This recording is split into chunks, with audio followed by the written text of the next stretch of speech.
मैं हूँ केवल बिंब मात्र, विस्तृत संसार तुम्हारा है, और जिससे अंतर से स्वयं सुगंधित वो अभिसार तुम्हारा है। हर पूजा का प्रथम पुष्प है तुम्हें समर्पित है शिव जी, मेरे इन कोरे भावों पर बस अधिकार तुम्हारा है। आइए और हमारे कोरे भावों में समा जाइए, हमारी कलम की नोक पर रहिए, हमारी जीवा में बसिए, हमारे जहन में बसिए। हम जो भी कहें, हम जो भी लिखें, वो देश हित में हो, लोक हित में हो, समाज हित में हो, दिलों से निकले और दिलों तक पहुंचे। आज पथगामिनी के इस पेज पर मंजुला श्रीवास्तव जी के साथ हमारे बीच में एक नई तरह से कुछ करने का, एक प्रयोग करने की सोची। और सबसे पहले जिस व्यक्तित्व का नाम मेरे जहन में आया वो है स्नेही स्नेह सुधा नवल जी। आज हम बात करेंगे आपके व्यक्तित्व के बारे में, आपके कृतित्व के बारे में। यूं तो आपके लिए बात करना चांद को दीपक दिखाना जैसा है। मैंने चांद जानकर कहा, थोड़ा सा बदलाव मेरी अपनी सोच के साथ। जो शख्सियत इस तरह की बात करती हैं कि जितना तप यशोधरा के व्यक्तित्व में है शायद ही किसी बुद्ध में हो। गौर कीजिएगा, जितना तप यशोधरा के व्यक्तित्व में है शायद ही किसी बुद्ध में हो, जितना संघर्ष इस मुट्ठी भर हृदय में है शायद ही किसी विश्व युद्ध में हो।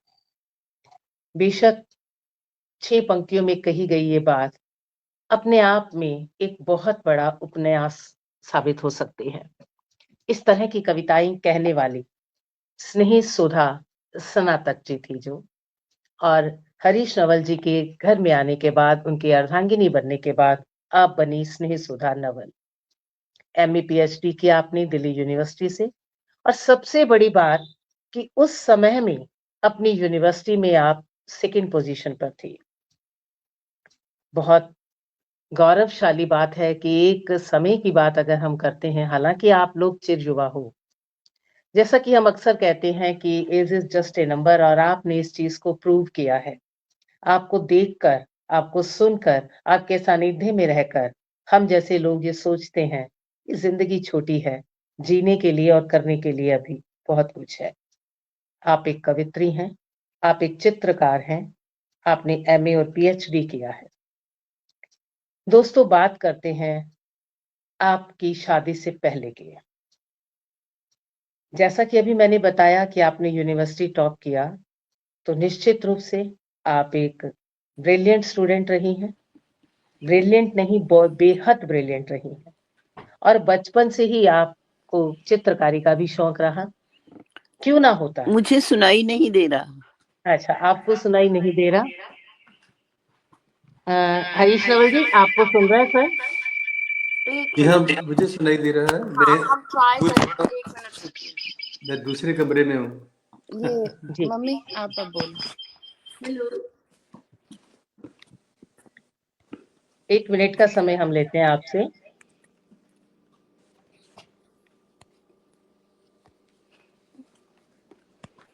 पापा ये इसको लॉग आउट कर दो।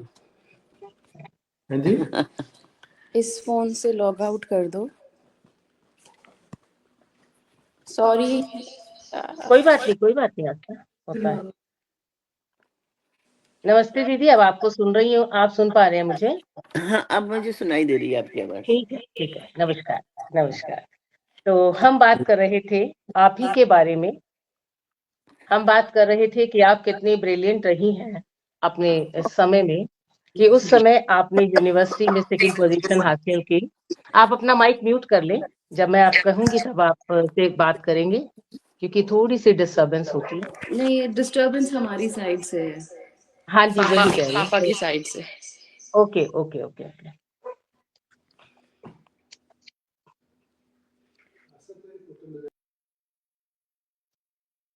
अब ठीक है।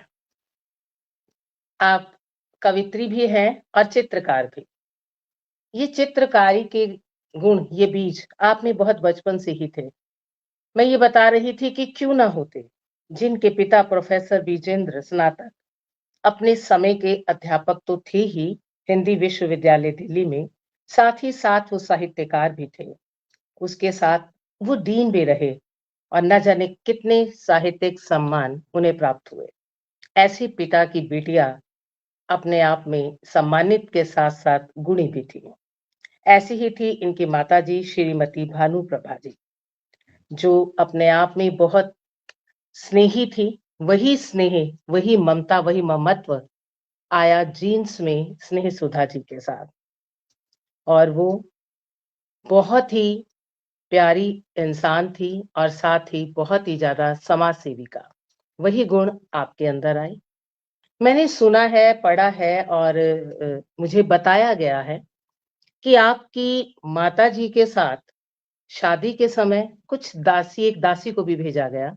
आप इतने धनाढ्य परिवार से थी, लेकिन पिताजी ने ये कहकर उन्हें वापस भेजा कि आप उनको नहीं रख पाएँगे, क्योंकि उन्हें विश्वास था अपने कर्म पर। कहते हैं कि कर्म भूमि पर कर्म सभी को करना पड़ता है, ईश्वर देता है सिर्फ लकीरें, रंग हामी को भरना पड़ता है। इसी सोच के इंसान थे प्रोफेसर विजेंद्र सनातक जी, और यही बीज, यही गुण उन्होंने अपने आगे बच्चों में रोपित किए। ये सिलसिला आगे बढ़ा और आप जस्ट अपनी स्टडी कंप्लीट करते ही दौलत राम कॉलेज में प्रोफेसर नियुक्त हुई हिंदी की। बहुत शानदार सफर आपका चल रहा था। इसी सफर के दौरान एमलेट करते हुए आपको मिले प्रोफेसर हरीश नवल जी। उस समय में एक हल्के से प्रेम के बीज आप दोनों के बीच में रोपित हुए और उन्होंने, इन बीजों ने और फिर एक पल्लवित हुए, प्रेम का रूप लिया और एक अरेंज मैरिज उस समय हुई। दर्शकों, मैं एक बात बताना चाहूंगी, भूदत्त शर्मा जी हमारे बीच में जुड़े हुए हैं और जितने भी लोग जुड़े हुए हैं, आप सभी को सादर नमस्कार और प्रणाम करते हुए मैं अपनी बात को कंटिन्यू करती हूँ कि उस समय डॉक्टर हरीश नवल जी की जो सोच थी, वो शायद आज के समय में भी क्रांति ला सकती है।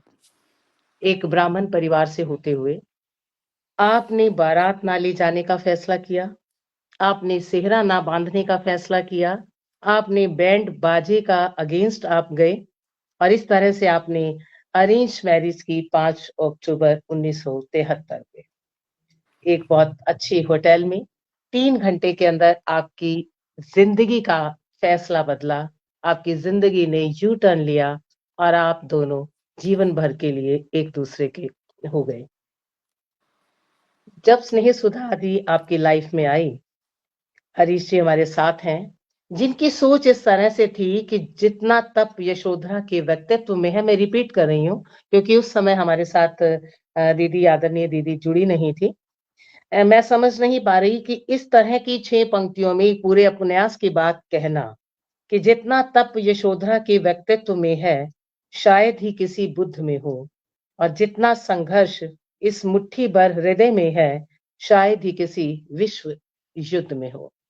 एक बहुत बड़ी बात आपने कही, और ये संघर्ष, ये सोच, ऐसा व्यक्तित्व लेकर जब आप हरीश जी की जिंदगी में आई, तो मैं आदरणीय हरीश नवल जी से ये सवाल करना चाहूंगी सर, आपको कैसा महसूस हुआ और इनके आपकी जिंदगी में आने के बाद आपके जीवन में किस तरह के बदलाव आए? पहले तो मैं आपको सोनिया जी नमस्कार करता हूँ, मंजुला श्रीवास्तव जी को प्रणाम करता हूँ जो बैक स्टेज दिख रही हैं, सुधा जी को, और भूदत्त शर्मा जी मुझे नजर आ रहे हैं जिन्होंने लिखा मंच नवल नवल नवल हो गया है, वो भूदत्त जी के आने से भी हो गया है। तो आपने ये बहुत अच्छा आयोजन किया कि एक व्यक्ति अपनी पत्नी के बारे में कुछ खुल करके बता सके, कह सके, और वो भी सोनिया जी आपके साथ। आप तो विश्वविख्यात हैं, सभी जानते हैं आपको। देखिए, बहुत अच्छा लगा कि जब हम एमलेट कर रहे थे, दोनों ही हम प्राध्यापक थे अलग अलग कॉलेजेस में, और तब पीएचडी से पहले एमलेट करना होता था। तो वहाँ हम लोग फिर वो जो आपने जैसे कहा ना कि प्रेम के बीज जो थे वो उदित होने लगे, आपने ठीक कहा। तो शादी होने के बाद काफ़ी चीज़ें बदली कि सुधा जी का गांभीर्य, सुधा जी का औदार्य, सुधा जी की शालीनता, इनकी वाणी, है ना, वो सभी लोग उसकी चर्चा करते हैं। और इतना सब कुछ होने पर भी ज़मीन से जुड़े रहना, कभी ये भी नहीं बताना कि मैं प्रोफेसर हूँ, कभी ये भी नहीं बताना कि मैं स्नातक जी की बेटी हूँ। सुधा जी आप सोच ही रही हैं, हाथ हटा लीजिए मुँह से। नहीं हाँ नहीं मैं सो नहीं रही हूँ, मैं बहुत ध्यान से सुन रही हूँ तुमको। नहीं नहीं, वो सोच रही है कि सोच मेरे रही कि बारे ठीक में। करें कि बिल्कुल नहीं। बिल्कुल। हाँ। तो इनके आने से क्या हुआ कि इन्होंने हमारे परिवार को भी एक सूत्र में बांधा। अपने जी परिवार में भी जहाँ से ये हैं, वहाँ भी इन्होंने सबको सूत्र में बांध रखा था अपने पर्सोना से। तो हमारे यहाँ भी ऐसे ही हुआ। हमारी संयुक्त परिवार था, मेरे दादाजी, मेरी दादी जी, मेरी माता जी, हाँ, हम सब साथ थे, मेरे भाई, मेरे भाभी। तो एक बड़ा परिवार था हम सब। तो सबके साथ बहुत सहयोग से, और सबसे बड़ी बात थी कि अनुशासन की जी संभावनाएं आने लग गई कि सुधा के आने से हमारे घर में थोड़ा अनुशासन बढ़ गया। हम सब अनुशासन प्रिय हो गए और वक्त की कदर करने लगे। तो आप सोच सकते हैं कि जब कोई ऐसा व्यक्ति आपके जीवन में, आपके परिवार में, आपके समाज में प्रवेश करता है तो उसका कितना बड़ा प्रभाव पड़ता है। तो वो प्रभाव सुधा का उनके कहे, बिना उनके चाहे, बिना उनके शोर मचाए, वो अपने आप से चलता चला गया। तो पहली बात तो ये। और बाकी जब बहुत जब बढ़िया। जब आप पूछेंगे मैं बताता रहूंगा। जी जी, बिल्कुल बिल्कुल, बहुत अच्छी बात बताई आपने, और यही बात मैं अपने दर्शकों तक, अपने श्रोताओं तक पहुंचाना चाहती थी कि किस तरह से जब आपकी पूरी बॉडी लैंग्वेज, आपका पूरा व्यक्तित्व, जब हमने इस प्रोग्राम का नाम ही यही रखा है कि एक व्यक्तित्व, तो एक व्यक्तित्व जब पॉजिटिव रूप से आपकी जिंदगी में आता है तो वो बिना कुछ कहे, बिना कुछ शोर मचाए, जैसा कि आपने कहा, वो आपके पूरे जीवन को बदल सकता है। हमारे बीच काफ़ी लोग जुड़े हैं सर, आदरणीय आप दोनों से प इजाज़त लेते हुए मैं आप सभी का नाम लेना चाहूँगी। 10 से हम्म 12 लोग हमारे बीच में लीजिए जुड़ लीजिए। चुके हैं। आज के समय में हमारे बीच में आना और अपना समय देना और इस तरह के प्रोग्राम्स को सुनना अ, बहुत बड़ी बात मैं कहती हूँ इन श्रोताओं के लिए। प्रदीप श्रीवास्तव जी, आपको सादर नमस्कार। भूदर शर्मा जी, आपको बहुत-बहुत नमस्कार। कल्पना मनोरमा जी, आपका सादर स्वागत। बहुत सुंदर बातचीत हो रही है, वो कह रही हैं। रूपचंद्र शास्त्री जी, आपका भी बहुत-बहुत स्वागत और अभिनंदन। मधु खरे जी, आपका भी सादर स्वागत और अभिनंदन। भूदर शर्मा जी लगातार हमें सुन रहे हैं। प्रदीप श्रीवास्तव जी, आपका भी बहुत-बहुत स्वागत और अभिनंदन। तिलकेंद्र अरोड़ा जी का भी मैसेज आया है कि मैं इस समय अमृतसर में हूँ और गोल्डन टेम्पल में हूँ, और वो गोल्डन टेम्पल से हम सभी के लिए दुआएँ भेज रहे हैं। अ, आपका भी बहुत-बहुत शुक्रिया तिलकेंद्र जी। आप उपस्थित नहीं हो सकते, लेकिन इसकी भी सूचना आपने हमें दी है। हमारे बीच में वीना कुमार जी भी जुड़ चुकी हैं। आदरणीय स्नेह सुधा नवल जी, आपका हार्दिक स्वागत कह रही हैं। आभा सिंघवी जी भी हमारे साथ जुड़ी हैं, वो भी आप दोनों को नमस्कार कह रही हैं। अन्नदा पाटनी भी हमेशा की तरह हमारे बीच में हैं, हम सबको स्वागत कर रही हैं। आपका भी बहुत-बहुत स्वागत और अभिनंदन। बड़ी मुश्किल से आप जुड़ पाई हैं अन्नदा दी, चलिए कोई बात नहीं, आप जुड़ी। आप सभी का स्वागत और अभिनंदन है। मैं चाहती हूँ कि आप इस लाइव को अधिक से अधिक शेयर करें। जितने भी लोग आप जुड़े हैं, आप सभी एक-एक शेयर कीजिए। ये मेरी दिली इच्छा है कि मैं इस लाइव को शेयर करूँ और बातचीत को दूर तक पहुँचाऊँ, ताकि हम अपने ऐसे बड़ों से कुछ ना कुछ, सिर्फ साहित्यिक रूप से नहीं, अपने जीवन को हम कैसे जी सकते हैं, अपने जीवन को पॉजिटिव रूप में कैसे जी सकते हैं, अपनी गृहस्थी को कितने अच्छे से हम चला सकते हैं, ये सब बातें भी हमें सीखनी चाहिए और ये हम सीख सकते हैं ऐसे व्यक्तित्व से। हम आगे बात करते हैं। आपकी ज़िंदगी में 1975 में आपका नया जन्म हुआ, आपकी 73 में। जी, 73 में 76 में, हुआ। नहीं 73 में, 73 73 में, ओके। तो 70, मैंने 75 लिखा है, मेरी गलती हुई। तो उस समय आप 73 में क्या हुआ था सुधा दी? हमारी शादी हुई थी। जी, मैं 75 की बात कर रही हूँ, जब आपका नया जन्म हुआ। वो नया जन्म तब हुआ जब आपकी गोद में अन्विता आई। ओह! तो ये मैं बता ओह! ठीक है, जी, ठीक ये है। बात थी। ये थोड़ा-सा ट्विस्ट था। हाँ, मुझे ऐसा लगता है कि एक औरत का दूसरा जन्म तभी होता है जब वो पहली बार माँ बनती बिल्कुल, है। बिल्कुल ठीक कह रही हैं तो आप। आपकी गोद में जब अन्विता आई तो वो आपका अ, एक बार फिर से जन्म था इसमें। तो यहाँ मैं ये जानना चाहूँगी कि उस समय जब आप इतनी अनुशासन प्रिय थी और आपका जब फर्स्ट बेबी आपकी गोद में था, वो भी अन्विता के रूप में, तो उसे किस तरह से लिया गया? और सुधा दी, जैसे आजकल के समय में भी बहुत शिकायतें हैं आमतौर पे औरतों को अपनी जॉइंट फैमिली में रहते हुए, और फिर वो जब फर्स्ट बेबी हमारी गुड़िया हो, अ, और जब फिर वो लेडी वर्किंग हो और वो जॉइंट फैमिली में रहती हो, तो मैं आपसे जानना चाहूंगी कि आप मेरी तरह की सभी औरतों के लिए क्या कहना चाहेंगे? नहीं, इसमें कोई वो नहीं है, लड़की हुई है तो क्या हुआ? और नहीं, सभी लोग, आपके परिवार ने इसको कैसे लिया? आप तो हमारे ठीक परिवार ने लिया इसको आपने। बहुत अच्छी तरह से लिया कि जी, बिटिया हुई है, कोई बात नहीं, लक्ष्मी आई है घर में, पहला बच्चा था, तो लक्ष्मी कह करके उसका स्वागत किया गया सब जगह। जी। हाँ, तो आप और जॉब भी करती थी और आप जॉइंट फैमिली में भी थी। मैं अ, एक बात बीच में थोड़ कहना जी, चाहूंगा जी, कि जी। हमारी जो दादी जी थी, हुँ, उनको ये लगा कि पहली बेटी पे, यानी कि उनको ये हुँ, हुँ, जैसे होता है ना बुजुर्गों को कि भी लड़का होना हुँ, चाहिए, हुँ, उनको जरूर इस बात से थोड़ा सा था। लेकिन जब हमने कहा ना कि कोई ऐसी देखा उन्होंने, ये लोग तो बिल्कुल ठीक है, तो फिर हुँ, उन्होंने वही वही उसको बांध लिया कि नहीं, ऐसा नहीं कहूंगी। बाकी हुँ। जब दूसरी बच्ची का जन्म होगा तब हम उसकी बात तब करेंगे, फिर आपको बताते हाँ हैं। जी, हाँ जी, हाँ जी, उसकी बात हम तब करेंगे। देखिए, मुझे तो तो मैं दादी जी के बारे में मुझे किसी ने नहीं कुछ कहा, ना दादी जी ने मुझे कहा। ठीक है। और वो मेरा बच्चा अपनी हुआ बात। तो मैं अपने हाँ, पेरेंट्स के यहाँ थी, जी। तो इसलिए मुझे कुछ पता नहीं चला। हुँ, और हमारे दादाजी, जब मेरी बेटी हुई तो दादाजी दादी जी दोनों आए हमारे, मतलब मेरे पीहर हुँ, में। हुँ, हुँ, हुँ। अ, तो ये बड़ी दोनों बात है कि खुश थे। इस तरह की बातों को आप तक पहुँचने नहीं दिया गया। अगर छोटी-सी अगर एक बात हुई भी तो उसे वहीं आपसी समझदारी से उस बात को वहीं दबा दिया गया या उसको पॉज़िटिव तरीके से बदल दिया गया। हाँ, नहीं, ये भी हम सब लोगों की अपनी सोच के ऊपर डिपेंड करता है कि हम किस तरह से सामने वाले की सोच को बड़े प्यार से बदल सकते हैं। अन्विता इस समय इटली में है और एक मिलान यूनिवर्सिटी में हिंदी की प्रोफेसर है। उसके साथ-साथ वो अंग्रेजी पत्रिका की संपादक भी है। हम्म, बहुत बड़ी बात है कि जिस तरह से आप लोगों ने अपने बच्चों की परवरिश की, उसी तरह से आपकी जो जीन्स है, आपके उन बच्चों में आए। और साथ ही साथ अन्विता के जो पति देव हैं, विजय थनेजा जी शायद, तो वो भी एक्सपोर्ट कंपनी में एक रीजनल मैनेजर हैं, और साथ ही साथ आपकी तरह उनके अंदर भी एक एक्स्ट्रा गुण भी है कि वो क्रिकेट टीम के कैप्टन भी रहे हैं। बहुत अच्छे क्रिकेट के वो खिलाड़ी हैं। लड़ियां। तो और उनकी बेटियाँ भी आगे, वैसे ही एक बड़ी बेटी उनकी लंदन से एमए कर रही है और छोटी बेटी क्लास 8 में है। तो गुणवान फैमिली में होने के साथ-साथ आगे सेम वो प्रोसेस आगे चलता चला गया।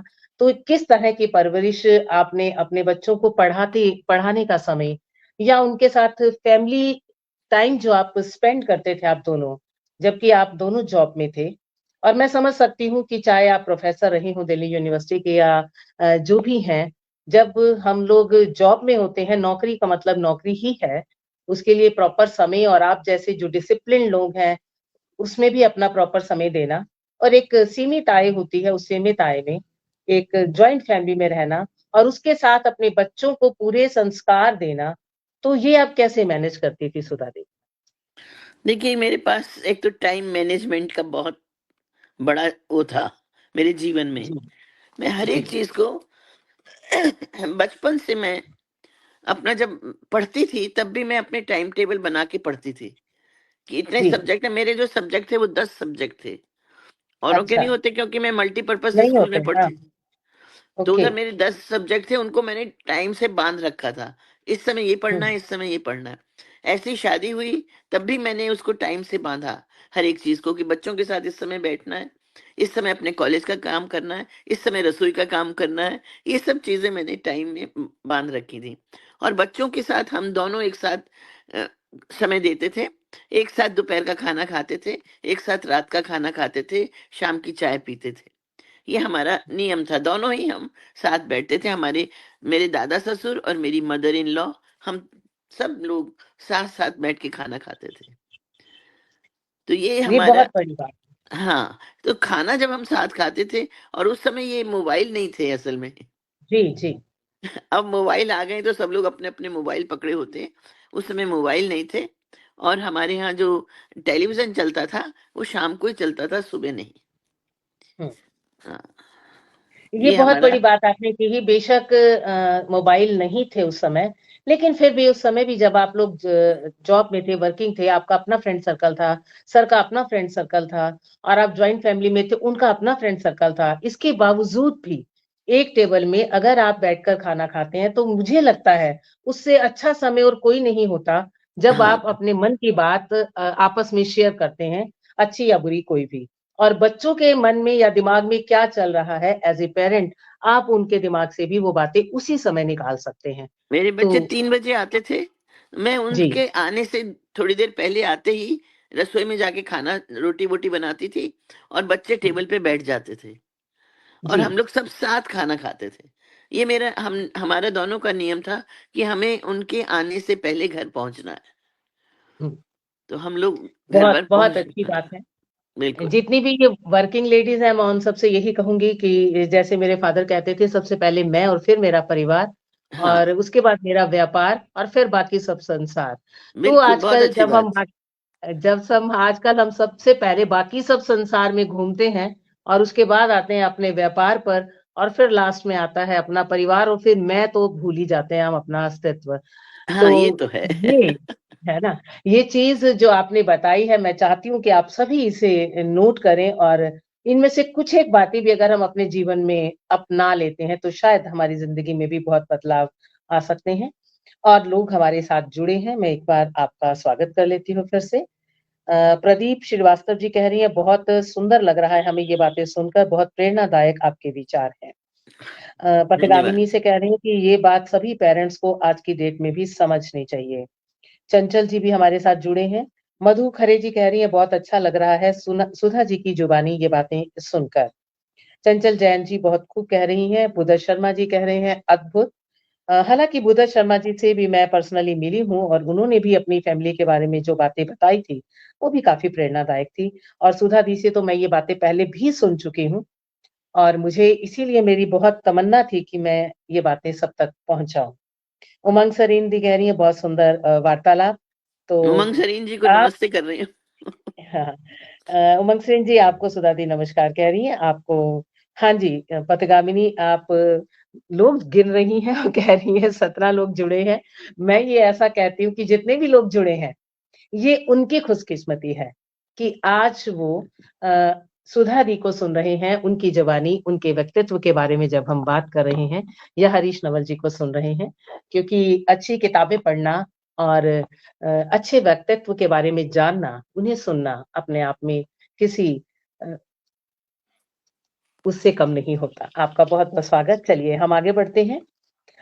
सुधा दी, इसके बाद आपकी ज़िंदगी में एक और बदलाव आया और आपकी छोटी ने जन्म लिया हुँ, आस्था नवल, जिसे हम सभी बहुत अच्छे से जानते हैं, जिसने जामिया मिलिया से पीएचडी किया है और नेशनल स्कूल ऑफ ड्रामा से उसने जो है पीएचडी की। पीएचडी वहाँ से की है शायद, हाँ जी।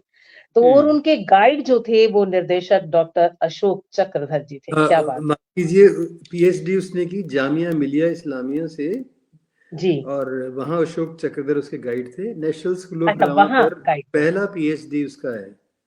जी, प्रथम जी। पीएचडी अरे नेशनल वाह! स्कूल ऑफ ड्रामा पर आस्था का है। तो नेशनल स्कूल ऑफ ड्रामा पर है, ओके, हाँ, ओके, जी, जी, जी, जी। जी।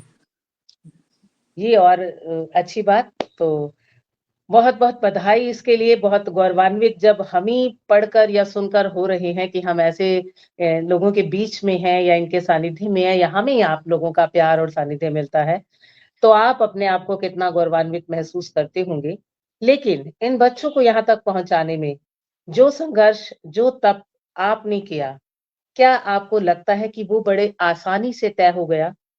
या उसके लिए आपको कुछ एक्स्ट्रा एफर्ट्स लगाने पड़े? और जब दूसरी बिटिया हुई, तब आपके साथ आपकी तरफ से क्या राय थी लोगों के? या तीसरे बच्चे के लिए आपको कंपेल किया गया? नहीं। नहीं। नहीं, नहीं, ऐसा नहीं हुआ। जब दूसरी हुँ, बिटिया हुई असल में मैं तो एक बिटिया थी हो गई थी तो मैंने कहा अब नहीं करना। पर हरीश जी हुँ, कहते नहीं 2 बच्चे ज़रूर होने चाहिए। जी। तो हमारी दूसरी बेटी हुई और मुझे इस बेटी के होने पर भी कोई वो नहीं हुआ कि मुझे अरे लड़का हाँ, मैं चाहिए तो था या कुछ। जी, ऐसी जी, कोई जी। मुझे लड़की ही पसंद थी। मेरी जो बड़ी बेटी थी, वो हमेशा कहती थी कि मुझे भाई नहीं चाहिए, मुझे बहन ही चाहिए। अच्छा, क्योंकि उसके ताऊ जी के बच्चे थे, बेटे थे दोनों, अब वो मार मूर देते थे, कुछ करते थे, बचपन में अच्छा लड़ाई होती अच्छा थी, तो हाँ उसको हाँ डर लगता था कि भाई नहीं लूंगी, बहन ही चाहिए मुझे। हाँ तो ऐसा कुछ नहीं हुआ ना मुझे। हाँ, कभी एक दो बारी मदर इन लॉ ने मुझे जरूर कहा कि अरे मौसम तो लड़कों का था, तेरे लड़की हो गई। बस, हाँ, नहीं इससे ज्यादा हाँ कभी जी हाँ, कुछ नहीं कहा। मैं हरीश नवल इसमें जी बताएंगे। हाँ मौसम था लड़कों का। हाँ नहीं ये उसमें क्या है कि होता जो है, होता है घर के वैसे ये। अच्छा, जो मैं नहीं घर के हाँ, मानती। बुजुर्ग मतलब कई बार मानती तो मैं भी नहीं, लेकिन कई बार ऐसे होता है, जैसे मान लो मेरे रूम में मेरी बिटिया हुई है और आसपास के सभी रूम्स में बेटे हुए हैं, ऐसा कई बार मैंने सुना है। चलिए, ये हरीश नवल बात जी कुछ कहना नहीं चाह रहे मैं हैं। ये कहना चाह रहा था कि मुझे जरूर हमारे कुछ कुलीग्स ने भी कहा और कुछ बुजुर्गों ने भी कहा, जिन्हें मेरी दादी जी थी, उन्होंने ये जरूर कहा कि भैया दूसरी बेटी भी हो गई। मैंने कहा हमने 2 संतानें चाही थी, 2 संतानें हो गई। कहते फिर एक बार और करो कोशिश। ट्राई मैंने करो। कहा, हाँ कोशिश क्या करनी है, हमें 2 चाहिए थे, हो तो गए, तो फिर कोशिश क्या है। 2 संतानें चाहिए थी, हो गई। अब वो चाहे बेटे हो जाते, चाहे बेटा बेटी हो जाते, चाहे बेटियां हो गई, दैट्स ओके। तो फिर वो बल्कि मैं एक बार अपने कज़न के यहाँ जालंधर में गया, तो शादी थी, तो मैंने देखा वो हम 19 कज़न्स हैं, अपने अच्छा 5 मौसियों के बेटे 6 हैं, बहनें थी ये, तो बल्कि अब तो 21 हो गए। तो उसमें मैंने देखा जो सबसे बड़े थे ब्रिज भाई साहब, शादी में देखा कि मैं गा रहा हूँ सबके साथ, कहीं कुछ बजा रहे हैं, मस्ती कर रहे हैं, तो वो मुझे बार बार ऐसे देखते जा रहे थे। तो मैं सोचूं पता नहीं क्यों बार बार देखते जा रहे हैं। तो फिर बाद में मैंने उनसे पूछा कि भाई साहब आप मुझे ऐसे क्यों देख रहे थे। कहते मैं देख रहा था कि 2 लड़कियां होने के बावजूद भाई ये हरीश इतना खुश इतना खुश कैसे। कैसे। उनकी अपनी 2 लड़कियां थी तो खुश नहीं रहते थे। तो फिर मैंने कहा कि अरे 2 बच्चे चाहिए थे, हो गए ना। कहते अच्छा लड़का। मैंने कहा नहीं, होता तो ठीक है, नहीं है तब भी ठीक है। भी तो ठीक है। हाँ लेकिन इस बात ने क्या किया कि कालांतर में जब मुझे रावल ब्रदर्स ने कहा कि हम एक फिल्म बनाना चाहते हैं यूनेस्को के लिए जो गर्ल चाइल्ड पर हो, और बालसुब्रमण्यम राय जी से उन्होंने कहा कि हमें तुरंत चाहिए, तो बालसुब्रमण्यम राय जी ने कहा कि तुरंत तो फिर हरीश नवल ही दे सकते हैं, आप उनको बता दो। तो उन्होंने फिर मुझे बुलाया, तो मैंने उनको फिर वो ब्रज भाई साहब से ही शुरू किया कि कैसे अच्छा लड़का होने के उन्होंने कितने काम किए। किसी ने कहा हाँ कि कूदा करो तो इतना कूदे कि टांगों में दर्द हो गया। किसी ने कहा कि ओ अंडे खाया करो, इतने अंडे खाए कि पेट खराब हो गया। तो सुबह घूमा करो। हाँ सुबह घूमा अच्छा, करो। तो बताओ ये कैसे कैसे ट्रिक्स है। हाँ, तो जालंधर कैंट में घूमने जाते थे, तो वहां से जो मिलिट्री वाले आते थे कहते थे हमसे ही पहले कौन है जो आके परेड करता है। तो फिर बाद में वो चूंकि ये क्रोमोजोम पर आधारित होता है, उसको फिर इशू बनाया गया तो यूनेस्को में। तो उस वजह से क्या हुआ कि उसको दुनिया में प्राइज मिला, उसको पुरस्कार मिला यूनेस्को से, तो गर्ल चाइल्ड पर था। तो वो मैं ये बताना चाह रहा था कि कुछ लोगों ने कहा जरूर, जी लेकिन हमने उसको नहीं किया। और जब मैं अपने कॉलेज में गया था, जब मेरी आस्था हुई, तो मैं एक क्या था, हम लोग उससे बड़े यंग थे, ये बात है ना। तो मैं एक पूरा एक चाट वाले को 75। ले गया साथ, चाट वाले को उसकी छाबड़ी समेत अपने स्टाफ रूम में ले अच्छा, गया। अरे वाह वाह क्या तो 12 बात बजे है। सब लोग मिलते थे वहां, और मैं स्टाफ असिस्टेंट का हाँ हाँ सेक्रेटरी भी था। मैंने कहा लो भैया चाट खाओ, हमारी बिटिया भैया आस्था। तो फिर एक ने कहा यार बेटी होने पर तो पहली बार सुना है कि चाट खिलाई जाती है। मैंने कहा नहीं जो खाओ। तो ये होता है ऐसा कि समाज में ऐसा सोचा जाता है, किंतु जब देखते ना हमारे दया प्रकाश सिन्हा जी की 2 बेटियां, कमलेश्वर जी की बेटी है ना, नंदन जी की बेटियां, तो इस तरह से बहुत से हमारे साहित्यकार मित्रों की भी 2 मित्रों की बेटियां भी। थी। हाँ, तो उसमें कोई फर्क नहीं पड़ता, मेरी बहन के 2 मेरी भी बेटे हैं, मित्रों मेरे की। भाई के 2 बेटे हैं, हमारी 2 बेटियां हैं। तो लोग कहते थे अरे यार तुम्हारे भाई बहन के 2 बेटे हैं। मैंने कहा मेरी हाँ तो बेटी कोई नहीं, हमारी 2 बेटियां हैं, सबके 2 हैं। नहीं। सबके दो दो हैं। हाँ, और तो बड़ी। और मैं एक बात हाँ कहना जी चाहूंगी हाँ जी हाँ कि जी हाँ जी हाँ। एक हमारे दोस्त थे, हमारे साथ ही पढ़ते थे, पर वो हंसराज कॉलेज में पढ़ाते थे, हम्म प्रभात। तो उन्होंने हम्म क्या कहा, उन्होंने कहा हरीश तूने कॉलेज क्यों नहीं बदल लिया, अच्छा क्योंकि उस कॉलेज में तो सभी की 2 बेटियां हो रही हैं। मैं समझ रही हूँ इसीलिए। हिंदी डिपार्टमेंट में सबकी 2 बेटियां थी हमारी। भाई जब जब लोग सुबह सुबह की सैर कर सकते हैं, कूद सकते हैं, अंडे खा सकते हैं, तो हरीश जी कॉलेज तो बदल ही सकते थे ना। मतलब सुधा का कॉलेज बदलवा देते। हाँ, चलिए सुधा बहुत अच्छी बात। बड़ी बात है कि उस समय में आज के समय की हम बात कहें तो जैसे कहते हैं कि टाइम जो है हम जनरेशन गैप आ जाता है। तो आज भी जो सोचने वाले हैं वो आज भी वहीं के वहीं हैं, सोच रहे हैं। और जिनको नहीं इस बात से फ़र्क पड़ता जैसे कि अभी हरीश जी ने कहा कि 2 बच्चे, तो हमेशा से मुझे यही लगता है कि जैसे कोई मेरे आस-पास कुछ आप लोगों जैसे बच्चे हैं, हम आपके आगे अभी बहुत हर तरह से।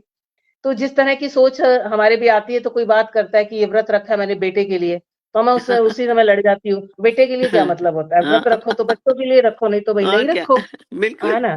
तो ये सोच अगर है वो तब भी आप लोगों की वही थी और आज एक समय के बाद अगर कोई रख रहे हैं ऐसी सोच तो वो आज भी है। लेकिन उस समय में ऐसी सोच होना वाक़ई ही वंदनीय है, हाँ, अभिनंदनीय है। आप लोगों की सबसे बड़ी बात है हरीश जी शायद मेरी इस बात से सहमत होंगे और सुधा दी आप भी। सबसे बड़ी बात ये है कि आप दोनों की हस्बैंड वाइफ की आपसी अंडरस्टैंडिंग, एक-दूसरे के ऊपर भरोसा और एक टाइम मैनेजमेंट जो आप बनाकर चल रही थी, वो सबसे बड़ी बात है जो किसी और चीज़ को आगे नहीं आने देती। यही सच्चा प्यार है। इसे ही प्यार कहते हैं जो आपके रिश्ते में कूट-कूट के भरा है और हमें दिखता है। जी, हरीश हाँ, जी। काफ़ी काफ़ी कूटा कूटा गया था, पीसा गया। तो सुधा जब आई तो उसने टाइम मैनेजमेंट वाक़ई, बहुत कूटा। जैसे मैं थोड़ा लेट लतीफ़ हुआ करता था, पर सुधा के आने अच्छा। से फिर वो लेट लतीफ़ी कम होने लगी। अब तो हम सबसे पहले, यानी हम शादियों हुँ। में जाते थे, तो हुँ, जो हुँ। कार्ड में टाइम लिखा होता था भारत में, उसके 1 घंटे बाद चलते थे, तब भी सबसे पहले पहुँचते थे। बाकी लोग सब बाद ये में ये आते होता है थे। आज भी, हाँ, हाँ। और बाकी हमें बहुत अच्छी गोष्ठी में बात। कहीं कोई बुलाए, कुछ बुलाए, तो हम सबसे पहले पहुँचे 5 लोगों में से होते हैं। तो टाइम बहुत अच्छी। मैनेजमेंट, सोनिया जी, ऐसा था कि जब सुधा और मैं, जैसे मैं, हम दोनों के कॉलेज, पहले तो मेरा कॉलेज दूर था, तो हुँ, फिर बाद में इनके पड़ोस में बड़ा कॉलेज जिसमें मैं पढ़ा था, हिंदू कॉलेज, उसमें हुँ। पोस्ट निकली थी। जिसमें पोस्ट निकली तो मैं उस समय अपने कॉलेज में एक्टिंग प्रिंसिपल था। तो ओके। मैंने वहाँ अप्लाई किया, तो सबने कहा कि तू तो यहाँ प्रिंसिपल बन जाएगा। मैंने कहा हुँ, नहीं नहीं, यहाँ एमए नहीं है, यहाँ बीए हुँ। ऑनर्स नहीं है। हिंदू कॉलेज में बीए ऑनर्स है, एमए है, यूनिवर्सिटी में पढ़ाएंगे। कहते अरे बड़ा बोझ पड़ेगा पढ़ाने का। मैंने कहा तभी तो अच्छा लगेगा, असली हुँ, प्रोफेसर तो तभी बनेंगे जब ज़्यादा दायित्व होंगे। और प्लस ये है कि सुधा का कॉलेज ही वही है, कालांतर में जब हम बड़े हो जाएंगे, बूढ़े भी होने लगेंगे, तो मुश्किल हो जाएगी। तो मैंने अपनी वो सीनियोरिटी छोड़ करके 10 साल की, और वो हुँ। पोजीशन छोड़ करके मैं वहाँ पर विभाग में जूनियर मोस्ट बना था। तो वहाँ, अच्छा। तो क्या होता था कि हम अपने घर नहीं, से ये निकलते। अब आप सच-सच बताएँ, ये आप सुधा जी के प्यार में वहाँ इतनी आपने सीनियरिटी छोड़ी थी अभी तो या मैंने सच आपको में बताया। आपको काम करने का इतना शौक था इसलिए गए नहीं थे? नहीं, सारी ये देखिए सच-सच बता दें। बातें ना सारी एक इकट्ठी होती हैं, क्योंकि अच्छा। हमारा वो कॉलेज, उसमें क्या है ना कि सबसे बड़ी बात ये थी कि वहाँ ये ऑनर्स और एमए, क्योंकि सुधा के हुँ, कॉलेज में था। सुधा जब नोट्स बनाती थी, एमए की क्लास लेती थी, हुँ, तो मुझे भी लगता था कि हुँ, हमें एमए की क्लासेस मिलनी चाहिए, या हुँ, हमें भी शोध प्रबंध देखने को मिले, या हुँ, हम भी पीएचडी के गाइड बने। हुँ। तो वो भी एक था, और साथ में जी। ये था कि हमारा कॉलेज गोल मार्केट से दूर चला जाएगा। और हुँ। हिंदू कॉलेज तो बहुत बड़ा है, हाँ देश का जी, सबसे बिल्कुल, बड़ा बहुत कॉलेज, है। सबसे वो एक नंबर 1 चांस है है, आजकल। और मैं नंबर भी 1 उसमें पढ़ता था, मेरे पिता भी उसमें पढ़े हैं, मेरी बेटियां भी उसमें ही पढ़ी है, तो हमारा बिल्कुल, खानदानी बिल्कुल। कॉलेज था। तो वहाँ अवसर मिला, तो मैंने ज्वाइन किया। तो वो वेरी वहाँ तो टाइम मैनेजमेंट जो था वो हुँ, सुधा के कारण आ गया। तो मैं भी उस टाइम मैनेजमेंट को बहुत फॉलो करता हूँ। और हम जी। लोग घर से इकट्ठे निकलते थे गाड़ी में, और पहले पहले हुँ, स्कूटर, फिर मोटरसाइकिल, बाद में मेरे पास गाड़ी थी। जब अच्छा, क्या ना, जब मैं अकेला था तो मेरे पास मोटरसाइकिल थी, जब हम स्कूटर 2 हुए तो हमारे अच्छा, पास स्कूटर था, जब हुँ। 3 हुए तो कार थी, चौथे के बाद हमने कहा अब ट्रक कौन लेगा, तो उतने पैसे नहीं थे। नहीं वो तो सबसे सबसे नाजुक सी है, उसके लिए ट्रक की ज़रूरत ही नहीं थी, खैर तो बस, तो चलिए। ये तो हम सब कॉलेज में मैं गया, सुधा जी को हुँ, छोड़ा, अपने कॉलेज गया, मेरे कॉलेज की छुट्टी हुई, सुधा जी के कॉलेज में गया, उनको लिया, और हम दोनों भाग कर आते थे कॉलेज में। और सुधा ने बस बस सैंडल उतारे, हाथ वाथ धोए, साड़ी खोसी, किचन में। और एकदम से किचन में शुरू। सुबह ये सब्जी रख जाती थी, कुछ बना के, और एकदम से, और मैं भी हाथ पाथ धो के मेज लगाने लग जाता था। तो अच्छा, दादाजी आप कोऑपरेट करते थे पूरा। हाँ वेरी दादाजी गुड। बीजी, हाँ, बिल्कुल। बस मुझे खाना बनाना नहीं आता था, पर खाना खाना और खाना परोसना सजाना। और उसमें कोऑपरेट करना, पास खड़े होना, बहुत वही बड़ी बहुत बात, बड़ी बहुत बात है। बड़ी बात है। हाँ, नहीं नहीं, मैं पूरा लगा के, और फिर दादाजी, माताजी, हम दोनों बच्चे सब इकट्ठे खाना खाते थे। और फिर, ये अभी हाँ, बता फिर रहे बाद में बताऊंगा जब मेरा नंबर आएगा, अभी तो सुधा ही बता रही जी। तो बहुत अच्छी बात आपने की। तो बेटियों की बात कर रहे थे हम लोग, तो सुधा दी की एक बड़ी प्यारी सी कविता बेटियों की मैं जरूर पढ़ना चाहूंगी आप सभी श्रोताओं के लिए, कि बहुत उदास है मेरा मन बिटिया, बहुत बहुत उदास है। मेरा घर सूना कर आबाद करेगी दूजा घर, सोच सोच अश्रु नहीं रुकते हैं, नयन मेरे बार बार झुकते हैं। मुझसे विदा होकर बिटिया, तू क्या उदास ना होगी? पल पल तुझे क्या मेरी आस ना होगी? ये आंगन जहां तू खेली पहल दूज, ये बरामदा जहां लगा तेरा झूला, भुला सकेगी क्या? शायद नहीं। जैसे मैं भी ना भूली तेरे नाना के घर का कोना कोना, पर जैसे तूने मेरा आंगन पुष्पित किया, वैसे ही तेरी बिटिया भी करेगी, तेरी यादों के खालीपन को भरेगी। तब तब मेरी प्यारी बिटिया, जानती हूँ तुझे तेरी माँ की अनुपस्थिति बहुत बहुत खलेगी, बहुत बहुत खलेगी। कितनी अच्छी बात आपने कही। जब तक हम खुद माँ नहीं बन जाते, तब तक माँ होने के सही अर्थ को हम लोग नहीं समझ पाते। ये बात आपने कब कही? इसकी शादी के टाइम, समय, या उससे पहले ही बाद में। आपकी सोच में थी? बाद में। नहीं, मैं ये सोचती हूँ बाद में। अब मैं हम्म। माँ को बहुत याद करती हूँ। जी क्यों, जब जब बचपन था तो मैं सोचती नहीं थी माँ के बारे में ज्यादा, जी खेलती जी। रहती थी, पढ़ती रहती थी। हम्म अब सोचती हूँ, जबकि मेरे बच्चों की शादियां भी हो गई हैं, अब मेरे दिमाग में मेरी माँ बहुत ज्यादा आती है, कि वो कितना काम करती थी, कैसे हम्म करती थी। ये सब चीजें हम्म। अब आ रही हैं जब मैं रिटायर हो गई। जी। पर ये मेरे को एमए में आ गई थी बात समझ में, कि मेरी माँ बहुत अच्छी है।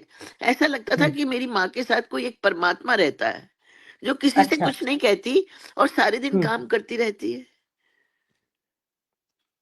बहुत, मतलब मुझे मैं भावुक हो जाती हूँ माँ के बारे में जी आजकल। जी जी। हाँ, आज तक अगर आप भावुक हो रही हैं, वैसे हरीश जी ने भी जब आपकी माता जी के बारे में चर्चा की, ठीक है, आपके पिताजी के बारे में, उनका जो व्यक्तित्व था उसके बारे में बताया, लेकिन जब आपकी मम्मी की वो बात कर रहे थे, आपकी माता जी की, तो वो वही कह रहे थे, तो उनके शब्द भी निशब्द हो गए थे कि वो बहुत अच्छी थी, बस बस वो बहुत अच्छी थी। लास्ट में बस इन्हीं शब्दों के साथ उनकी बात खत्म होती है। हाँ, तो वाकई ही वो देवीय रूप रही होंगी, अपने चुपचाप अपने बहुत काम काम में। करती थी। जी। जैसा कि बताया था हरीश जी ने कि वो बहुत धनाढ्य परिवार से थे, आपके जो वो थे, तो हाँ, फिर वो किस तरह के मतलब काम वो करती थी, या किस तरह से, मैं थोड़ा सा जानना चाहूंगी। और घर का सारा काम करती थी, सब्जी अच्छा। लाना, लकड़ी कोयला हम्म। लाना, ये सब वो ओके। करवाती थी, खुद ही करती थी। जबकि उन्होंने हम्म। अपने बचपन में कभी कुछ काम नहीं किया था। बचपन में जी उन्होंने जी। क्या किया था, कढ़ाई करी थी, गाना सीखा था, हम्म ये सब चीजें हम्म की थी बचपन में। और अब हम्म आकर के उन्हें गृहस्थी संभालनी पड़ी, तो उन्होंने पूरी हम्म। अच्छी तरह से गृहस्थी को संभाला।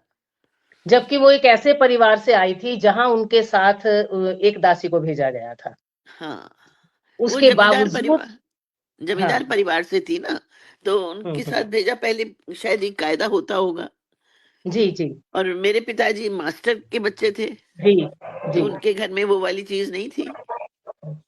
तो उस समय में उन परिस्थितियों के साथ उन्होंने चुपचाप, पूरे सर हृदय से कहूंगी, खुले दिल से उन हाँ, परिस्थितियों को स्वीकारा, और हाँ, सही में आपके पिताजी की अनुगामिनी बनकर उनके साथ चली, बिल्कुल, और बिल्कुल। एक दैवीय रूप में वो रही। बिल्कुल नमन है उनको और उनकी यादों को।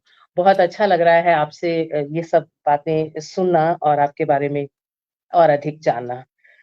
तो दी, आप कवित्री भी हैं और अभी भी हैं, इसलिए मैं थी नहीं कहूंगी, और आप चित्रकार भी हैं।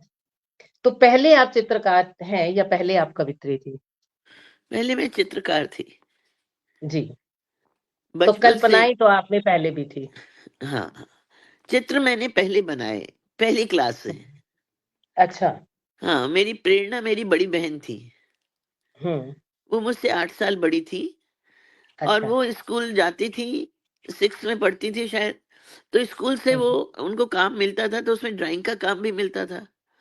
तो वो आकर के ड्राइंग बनाती थी। एक बार उन्होंने एक मोर बनाया नृत्य करता हुआ।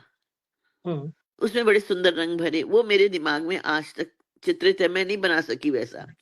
और फिर उन्होंने एक और कोई उन्हें दूसरा काम मिला था कि एक रेडी वाला बनाना है, जो कि आइसक्रीम बेच रहा है पेड़ के नीचे खड़ा होकर के। तो उन्होंने नीम का पेड़ बनाया और उसके नीचे उसकी रेडी बनाई, और बहुत सुंदर रेडी उसको सजा धजा करके करा, और नीम के पेड़ की बारीक बारीक पत्तियां भी बनाई। वो बारीक बारीक अच्छा। पत्तियां मेरे दिमाग में रही। मैंने कहा कितने बारीक काम कर रही है, पर मैं बहुत ध्यान से देखती थी उसको। तो मेरे फर्स्ट क्लास में मुझे एबीसीडी की किताब लगी, जो इंग्लैंड से छप के आती थी। अच्छा। उस एबीसीडी की किताब में हर पेज पर ए बी, एक हर पेज अलग अलग अक्षर का था, और बड़े सुंदर चित्र थे। वो सारे चित्र मैंने बना दिए। उतने सुंदर तो नहीं बने होंगे, पहली क्लास में पढ़ती थी, तो पर बनाए सारे चित्र। तो तभी से मुझे शौक था। बहुत बहुत खूबसूरत बात। और मुझे ऐसा लगता है कि ये चित्रकारी करना और इसमें जितनी बारीकी आप बता रहे हैं, उसके लिए बहुत ज्यादा पेशेंस की जरूरत है, हाँ, बहुत ज्यादा ये है सब्र की जरूरत है। वो पेशेंस बिल्कुल। आप में थी, और शायद वो आपके पेरेंट्स से, आपके ये कहूँ माता जी से आपके तक आई होगी, जो आप दोनों बच्चों में आई है। तो आपके चित्रों की प्रदर्शनियां लगी अमेरिका में, मॉरिशस में, ताशकंद में, जर्मनी में, और भी कई रोटरी क्लब या लायंस क्लब, कई क्लबों में भी लगी। तो कोई हाँ, ऐसी प्रदर्शनी के बारे में मुझे बताएं जहां आपको सबसे ज्यादा तारीफ मिली हो, या कोई ऐसा चित्र जिसकी चर्चा सबसे ज्यादा हुई हो, आपसे मैं जानना हाँ, मैंने चाहूंगी। बहुत सारे चित्र बनाए। कईयों ने कहा स्केच बनाती हो, तो मैंने लाल हुँ, बहादुर शास्त्री जी का स्केच बनाया। अच्छा, फिर डॉक्टर हरीश नवल का भी बनाया। अच्छा। ये एक बार चले गए थे अमेरिका, मैं हाँ, भारत में ही ये थी। ये मैं सुनाना चाहूँगी मैं सबको ज़रूर, मैं तो एक सभी बात बड़े बताना, ध्यान से सुनें। जो हुँ, इन्होंने बताया ना कि इन्होंने लाल बहादुर शास्त्री का चित्र बनाया था, स्केच बनाया हुँ, था, हुँ, और कालांतर में सुनील शास्त्री जी ने मुझसे दोस्ती की। सुनने में आपको अटपटा लगेगा, पर उन्होंने मुझसे हाँ, दोस्ती की। और दोस्ती करने के बाद पहले दिन ही उन्होंने कहा कि मैं आपके घर आ जाऊं अपनी पत्नी को लेकर। और वो सुनील अच्छा, शास्त्री, लाल बहादुर हुँ, शास्त्री जी के पुत्र, वो दोनों हुँ, हमारे घर आए। घर आकर के अच्छा, कई घंटे बैठे, खूब बातें हुई। जब वो जाने हुँ, लगे तो मैंने कहा सुधा ने ना शास्त्री जी का चित्र बनाया है। वो उन्होंने अच्छा, देखा, दोनों जने भावुक हो गए और कहते, हुँ, सुधा जी क्या ये हम चित्र लेके जा सकते हैं? तो वो हुँ, चित्र अब सुनील शास्त्री जी के बंगले में लगा हुआ है। मैं ये क्या बताना बात! क्या बात है! बहुत बड़ी बात है ये। और यही बातें ही यही जो बातें छुपी हुई थी। कविताएँ तो हम आपकी पढ़ते हैं, और आप क्या हैं, क्या सम्मान आपको मिले हैं, कहाँ से आपने पढ़ाई की है, आप किसकी पत्नी हैं, किसकी माँ हैं, वो हमें फिर भी बहुत कुछ पता है। ये जो छुपी बातें आज निकल कर आ रही हैं, ये हमारी श्रोताओं तक जानी बहुत ज़रूरी है, ताकि हम इनसे कुछ सीख सकें। नायना, ये तो सोनिया जी, आपने रॉ रॉ के एजेंट की तरह किया है। रॉ के ऑफिसर होते हैं ना, वो रिसर्च एंड एनालिसिस करते हैं, तो सब ढूंढ लेते हैं। तो मैंने ना डॉक्टर हरीश हाँ नवल जी। की चित्र बनाया अपनी हुँ, डायरी में। लाइनों वाली हुँ, डायरी थी मेरी, उसके अंदर हुँ, उनका इतना बड़ा फोटो बना दिया। अच्छा, अच्छा। फिर उसके बाद मैंने फिल्म एक्ट्रेस मीना कुमारी का बनाया। हुँ, उसके बाद अनिल कपूर का बनाया। अरे फिर वाह! हुँ। फिर सलमान खान का बनाया। क्या बात है! ये 5 रेखा चित्र मैंने बनाए अपने जीवन में।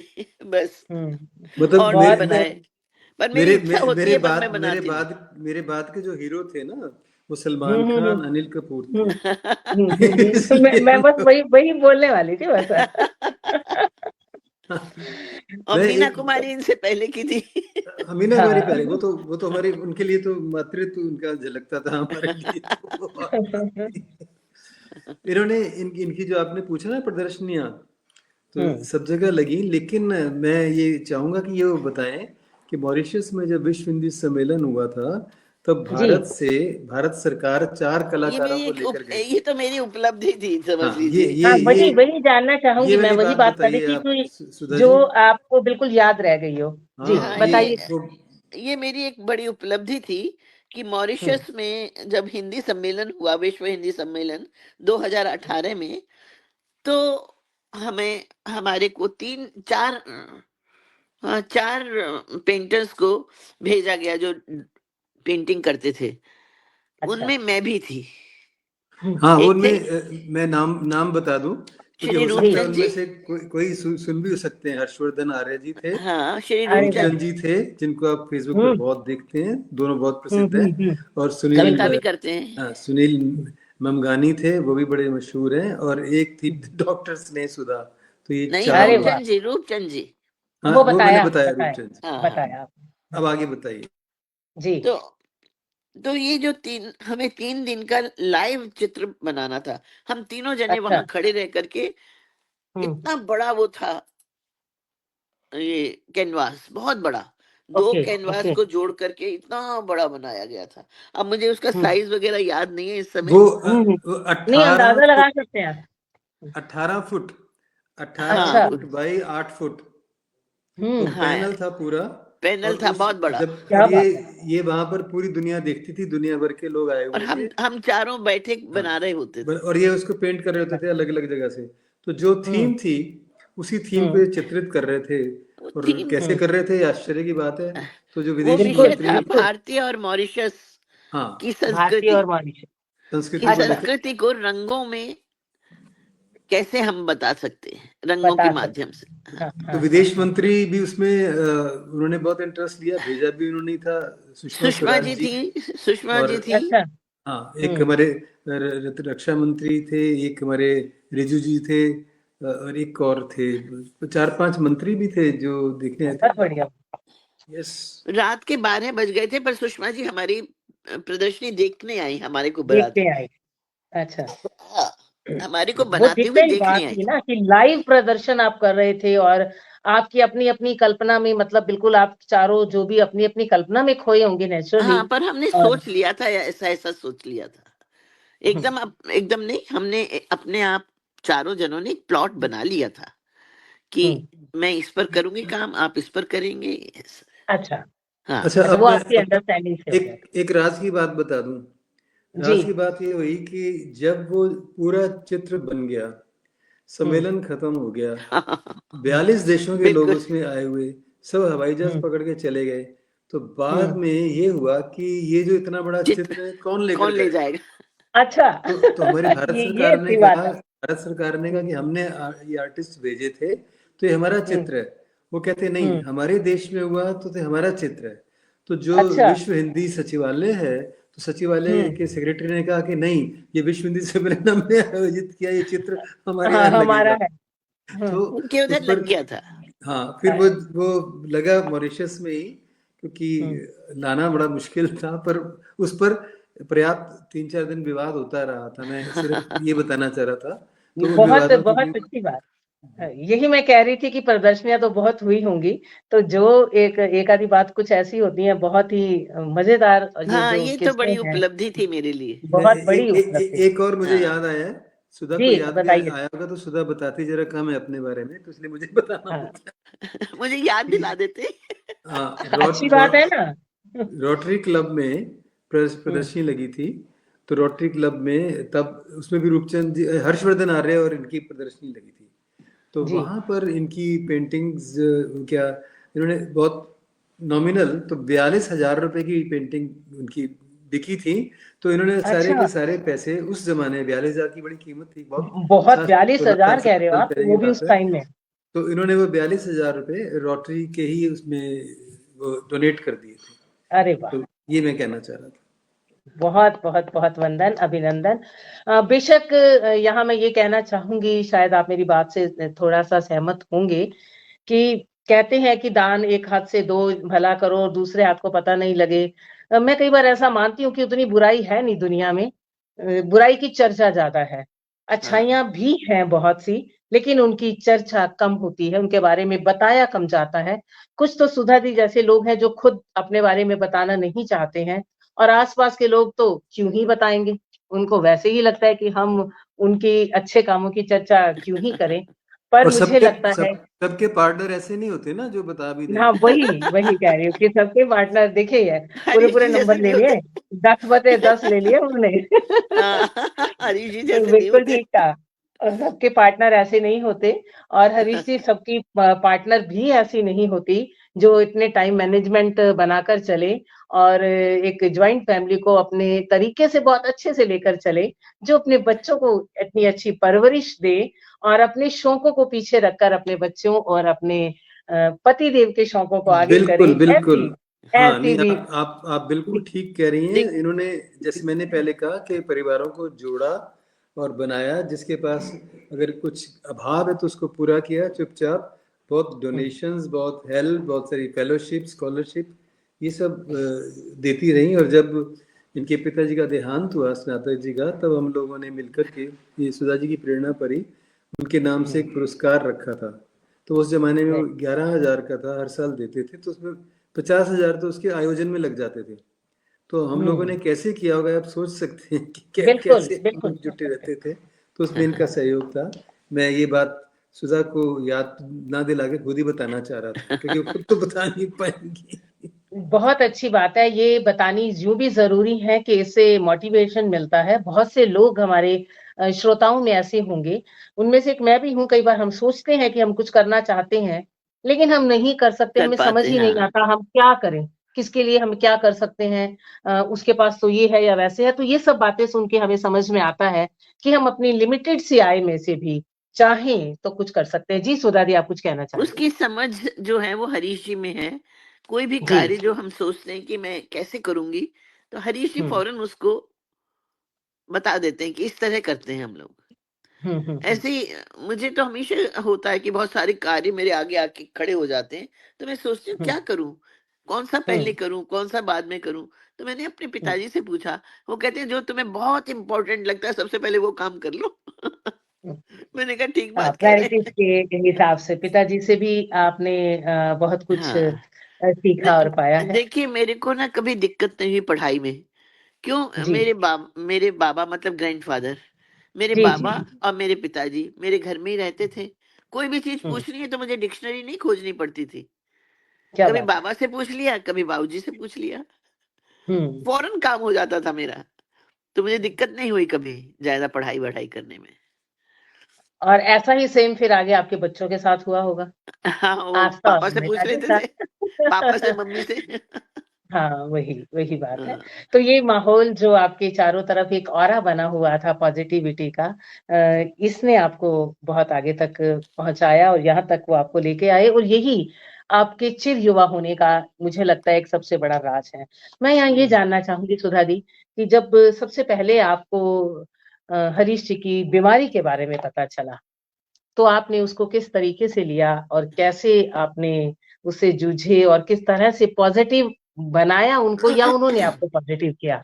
देखिए जैसे ही मुझे पता चला, डॉक्टर ने आके मुझे बताया बीमार थे, तो इनको दाखिल करा दिया हॉस्पिटल में। मैं और बीजी थे, बच्चों की शादियां हो चुकी थी, सब अपने अपने घरों में थे। मेरी मदर मदर इन लॉ बीजी कहती हूँ मैं उसको। जी, तो जी, मैं समझ हाँ, तो हम 3 जने थे, तो ये हॉस्पिटल में दाखिल हो गए। अब बीजी को मैं क्या बताऊँ कि इन्हें कैंसर हो गया। हुँ, डॉक्टर ने मुझे बताया, इनको नहीं बताया था। मुझे हुँ, बताया, मैंने कहा ठीक है, उनको मत बताइए अभी, हुँ, हरीश जी को मत बताइए, कोई हुँ, बात नहीं, जो है इलाज पूरा कीजिएगा।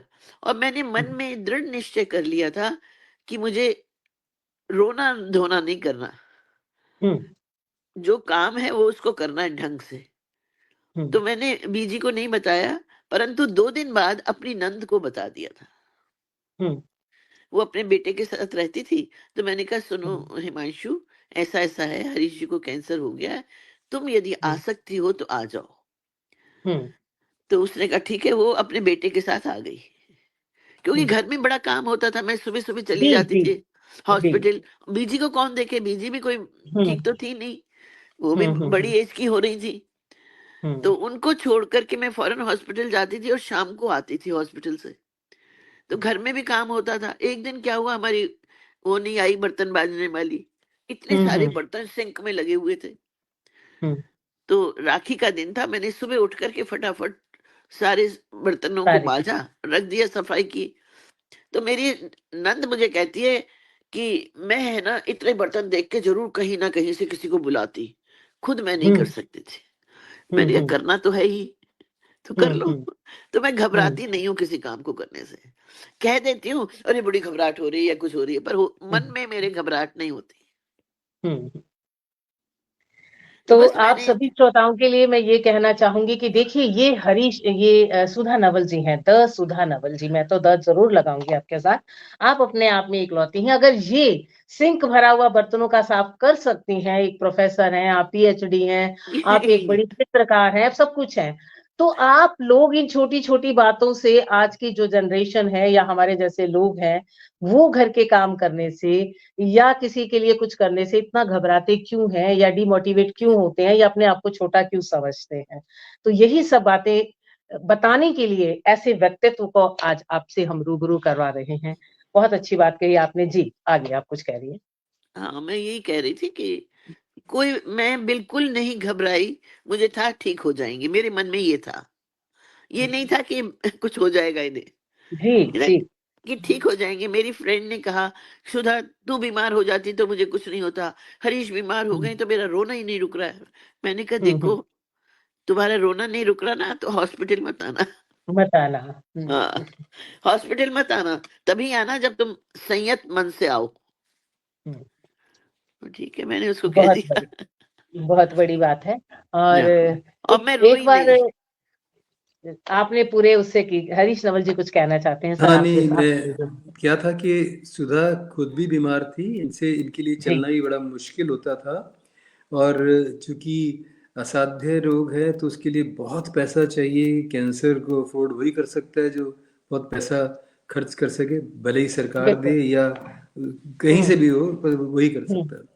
तो सुधा को वो पैसों का इंतजाम भी करना होता था। और हमारे मित्र और मेरे हरिंदर। पुराने शिष्य हरिंद्र, जो हमारे दोनों के पुत्रवत हैं, तो हम्म। वो भी बीमार थे। पर वो अच्छा। आते हाँ, वो आते थे रोज चेक शाम को। देती थी काट के। और सुधा फिर उनको चेक देती थी। वो चेक जो है कॉलेज में ले जा करके तुड़वाते थे, फिर वो पैसे देने आते थे। सुधा फिर वहां से, अच्छा ड्राइवर हमारा चला गया तो सुधा जी 3 व्हीलर लेकर आती थी। सड़क अभी नई बन रही थी, हम्म नया हॉस्पिटल था, तो उस उबड़ हम्म खाबड़ में फिर सब काम करके, फिर बीजी भी बीमार थी, उनको देखने जाती थी। तो हम्म। ये मैं कहूँगा ये बहुत ही बड़ी बात थी। और वो भी सब क्या, बड़ी बात। बिना बिना किसी शिकायत के, मुस्कुराते शिकायत हुए, है। हंसते हुए, है ना। कई लोग करते हैं पर खींचते रहते देखिए, हैं, ये हो मेरे खींचते गया, हैं। वो हो कॉल गया, पर ये मेरे खींची कॉलेज नहीं। से मेरे हम्म कॉलेज से बैंक के मैनेजर का फोन आया हम्म। कि ये रोज एक लड़का आता है और आप चेक उसको दे रही हैं क्या? हाँ, कंफर्म करना होगा ना भी, इतना हाँ रोज चेक हाँ, किस लिए कट रहे हैं। अब कि इतने सारे रोज पैसे इतने इतने हजारों का चेक हम्म लेके जाता है, पैसे ले जाता है। तो हम्म। मैंने कहा हाँ वो मेरा बेटा है।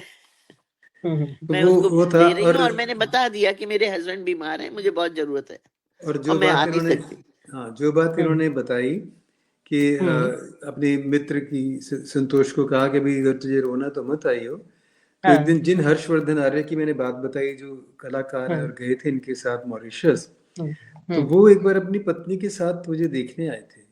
और हम्म। देखने के बाद उनकी पत्नी और वो इनके पीछे छिपकर बैठ गए, पत्नी रोने लग गई।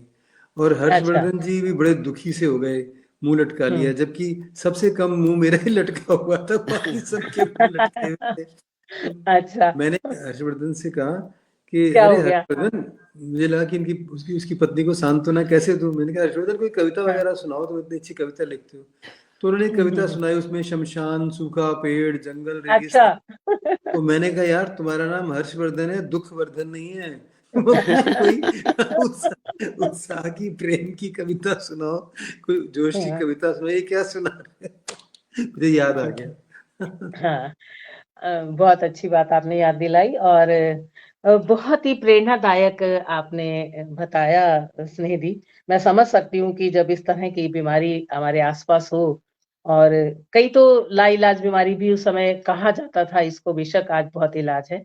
तो ये आपका धैर्य था, ये आपकी सेवा थी, या मैं ये कहती हूँ कि एक मैनिफेस्टेशन थी आपकी कि उन्हें वो ठीक होंगे, और वो ठीक हैं हमारे बीच में और हमेशा ठीक रहेंगे। तो एक बार फिर से मैं नाम लेना चाहूंगी। जयप्रकाश शर्मा जी, हरीश नवल जी जैसे ज्ञानी और धैर्यवान व्यक्ति बहुत ही कम देखने में आते हैं। वीना कुमार जी, सुधा जी कर्मठता और सहनशीलता को हम नमन करते हैं। सुनीता चौहान जी, नमन है सुधा जी की जीवटता को। अन्नदा दी, कि हरीश नवल जी का सेंस ऑफ ह्यूमर गजब का है। बेशक वो तो है ही। मूलचंद अरोड़ा जी और नरेश धवल जी का भी सादर स्वागत किया जा रहा है। नरेश धवन जी का भी, मूलचंद अरोड़ा जी भी, काफी लोग हमारे साथ जुड़े हुए हैं। आप यूं ही बने रहें और इन बातों को का आनंद लें और इन बातों से कुछ प्रेरणा भी लें। लेकिन उसी एक एक करके 2-4 दिखा दीजिएगा, क्योंकि हमने ढूंढ के तो दिए मैं थे। अपने मोबाइल से बस दिखा सकती हूँ। तो हाँ। मंजुला दी, देखिए आप कुछ अगर दिखा पाए तो। मैंने फिर उसकी वीडियो मैंने जो बनाई है वो मैं अलग से पोस्ट कर सकती हूँ। दिखा देती हूँ जो मैंने यहाँ आप पे रखी दिखाइए। हुई। हाँ हाँ हाँ, दिखाइए दिखाइए, बहुत अच्छी बात है। ये देखिए। हाँ थोड़ा सीधा कर लेना बेटा, वो बेटा नहीं हाँ, सुधा। हाँ, ठीक है। नहीं, नीचे से जी पीछे करो, नीचे से पीछे, ऊपर से आगे। हाँ, हाँ, थोड़ा सा और क्लोज। बहुत खूबसूरत।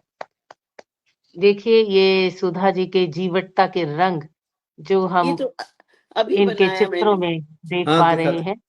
और ऐसे अभी बहुत से चित्र आपके यहाँ बने हुए हैं।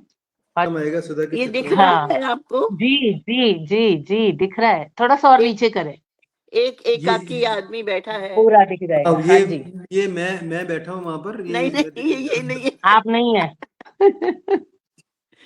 ये मैं बैठी हूँ, मैं। सबको लग रहा है मैं बैठी हूँ। आजकल ना मेरा मन ऐसा सा हो रहा है इसलिए। अच्छा अच्छा अच्छा। अच्छा। चलिए, आपने हरीश जी को और सुधा को बुला लिया, ठीक हो जाएंगी। हाँ अच्छा हो गया। आज की शाम बढ़िया से, कल भी नींद नहीं आई थी अच्छे से, परसों भी नहीं आई थी, आ जाएगी। ये देखिए, हम्म, ये ये भी मैंने बहुत खूबसूरत है। ये मैंने अभी अभी ना कार्ड बनाए हैं कुछ, हम्म, जो ये बड़े आप खूबसूरत हैं। जब भी कोई आप इंडिया आएंगे और आपको पानीपत तो आना ही है 100 में से 100%, तो ये सारे चित्र मैं साथ लाऊंगी और वहां फिर इनकी एक प्रदर्शनी भी हम लगाएंगे, जैसे भी छोटी मोटी मेरी जगह है उसमें। अरे नहीं, आपने इतना बड़ा प्रोग्राम किया था पिछली बार, हम भूल थोड़ा ही सकते हैं। वाह, ये दिख रहा है। बहुत खूबसूरत दिख रहा है। बहुत जोरदार तालियां इनके लिए। बहुत सुंदर चित्र हैं। प्रमिला ये किधर है? अग्रवाल इधर जी कह ये रही हैं। रखा। ये मंजुला श्रीवास्तव जी, आप ऐसा अज्ञानता की बात नहीं कीजिए। आपने कोशिश की, कोनो दिक्कत नहीं।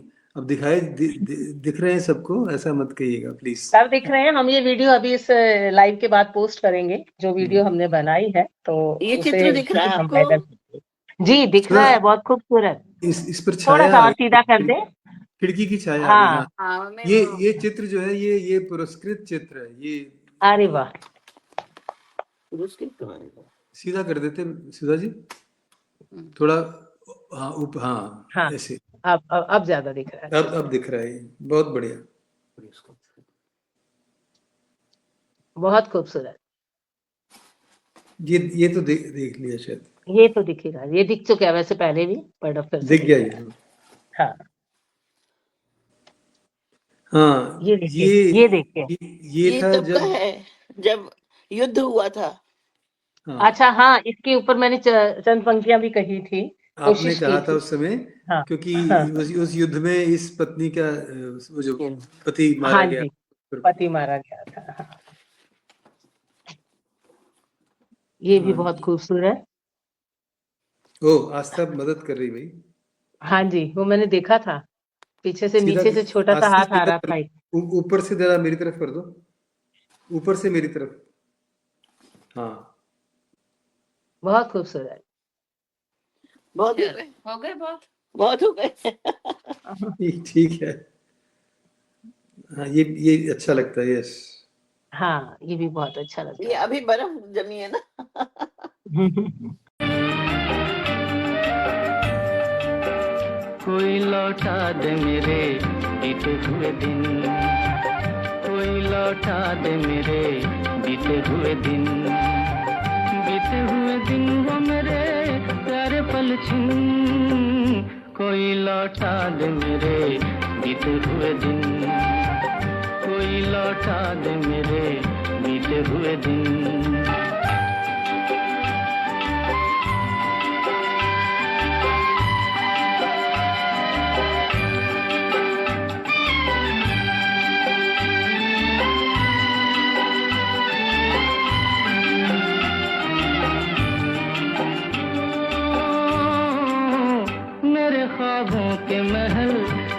सपनों के नगर पी लिया जिनके लिए मैंने जीवन का जहर, आज मैं ढूंढूं कहाँ। तो हम अब बात करते हैं आपकी कविताओं की। सुधा जी, जितना कि मैं जानती हूँ आपकी कविताओं में आसपास का दर्द, संघर्ष और स्पेशली जो भी आप तकलीफें देखती हैं, जबकि आपके अपने जीवन में ऐसा कुछ नहीं था, तो आप प्रेम की श्रृंगार की कविताओं से हटकर इस तरह की कविताओं में आप आई, तो वो आपकी अपनी शुरू से ही ऐसी विचार थे या आपने अपने आसपास ऐसा ज्यादा देखा? और नहीं, एक आधी कविता भी आपके मुख से सुनना चाहूंगी। जैसे आसपास देखा ना, वो ही कहा। जैसे उन दिनों बहुत ज्यादा उधर पंजाब में लोगों को मार रहे थे, हिंदू हिंदू कह कह करके उतार उतार के मार दिए जाते थे ना बस में से। तब मैंने वो गौतम की कविता लिखी और मैं अपनी मदर इन लॉ को हॉस्पिटल लेके गई थी उनकी आंख अच्छा। दिखाने के लिए। तो उधर का दृश्य देख करके, उधर लोगों को मरते हुए देख करके, उधर अस्पताल में बीमार लोगों को देख करके, तब मैंने ये गौतम की कविता लिखी थी। आपके पास पहुंच गई होगी, आप सुना सकती हैं। जी जी, मैंने पढ़ी है। सबसे पहले मैंने उसी कविता से शुरुआत की थी, आपकी उस आपने किया था या फिर वो यशोधरा से। हाँ, यशोधरा से किया था। हाँ, ये जी, गौतम अलग है कविता।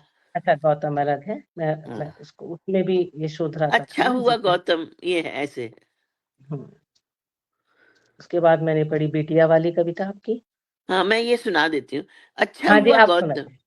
अच्छा हुआ गौतम कि तुम इस आगे। युग में नहीं हुए। हम्म अच्छा हुआ गौतम कि तुम इस युग में नहीं हुए।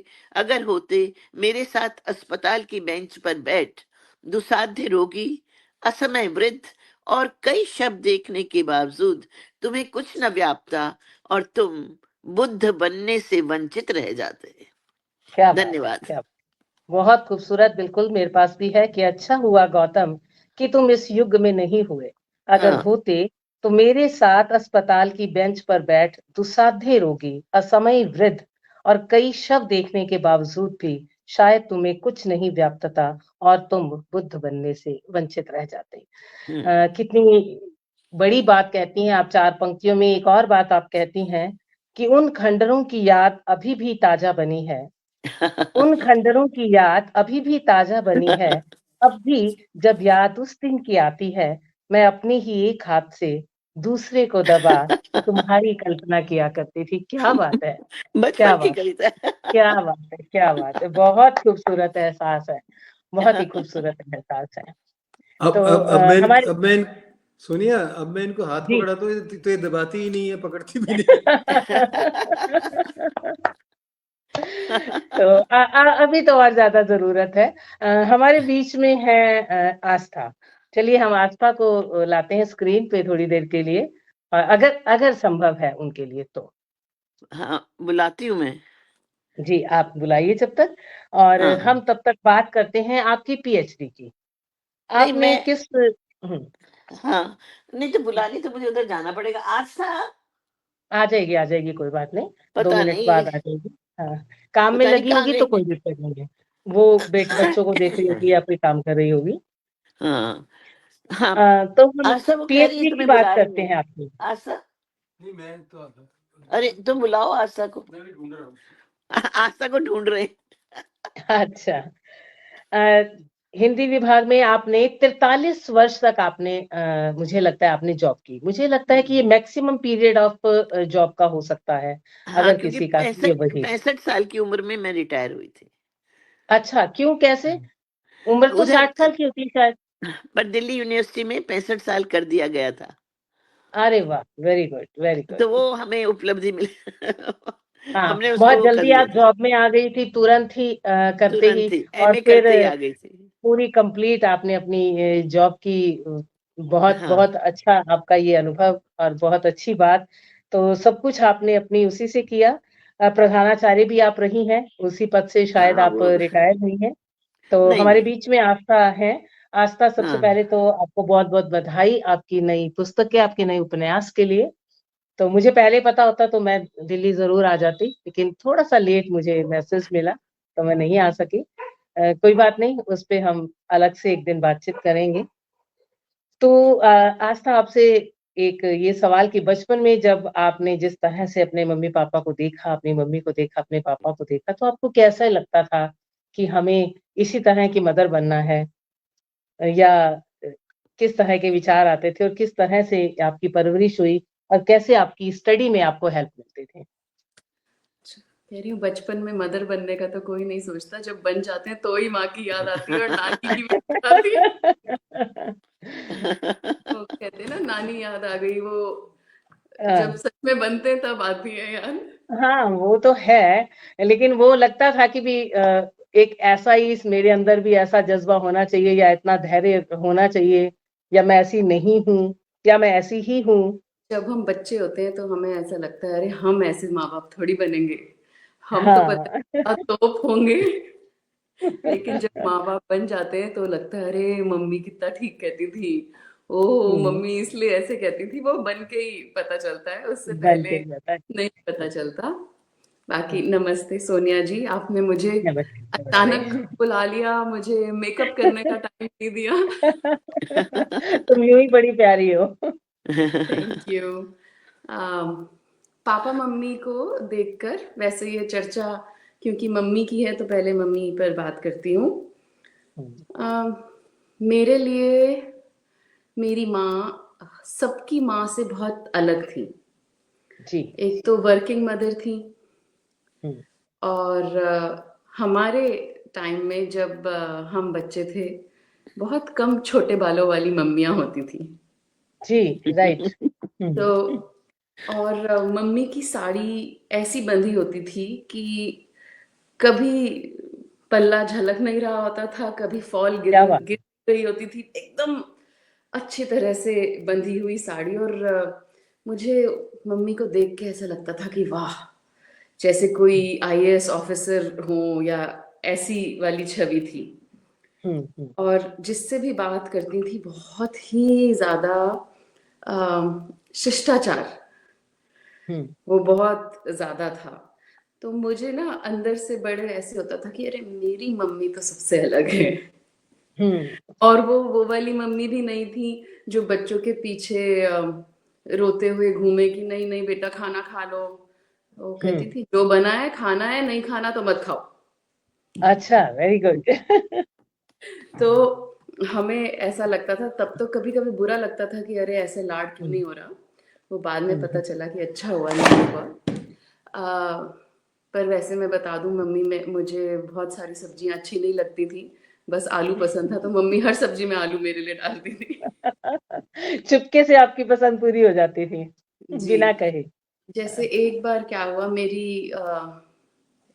मेरा एक एग्ज़ाम था, और हुँ, मैंने अपनी सहेलियों को देखा था कि वो रोती हैं, उनकी मम्मियाँ उनके साथ बैठती हैं, रात रात भर हुँ, जागती हैं। हुँ, और अगर नौकरी पेशा मम्मी होती है तो छुट्टियाँ ले लेती हैं बच्चों के एग्ज़ाम में। तो मैं मम्मी के पास रोते हुए हुँ, गई, मेरा हुँ, एग्ज़ाम है, आप मेरे साथ बैठ नहीं रहे। मैंने कहा हुँ, एग्ज़ाम तुम्हारा है, तुमने पढ़ाई करनी है, नहीं करनी, हुँ, ये रोने से तो कुछ होगा नहीं, हुँ, हुँ, और हुँ। तुम्हें रोना है तो रो।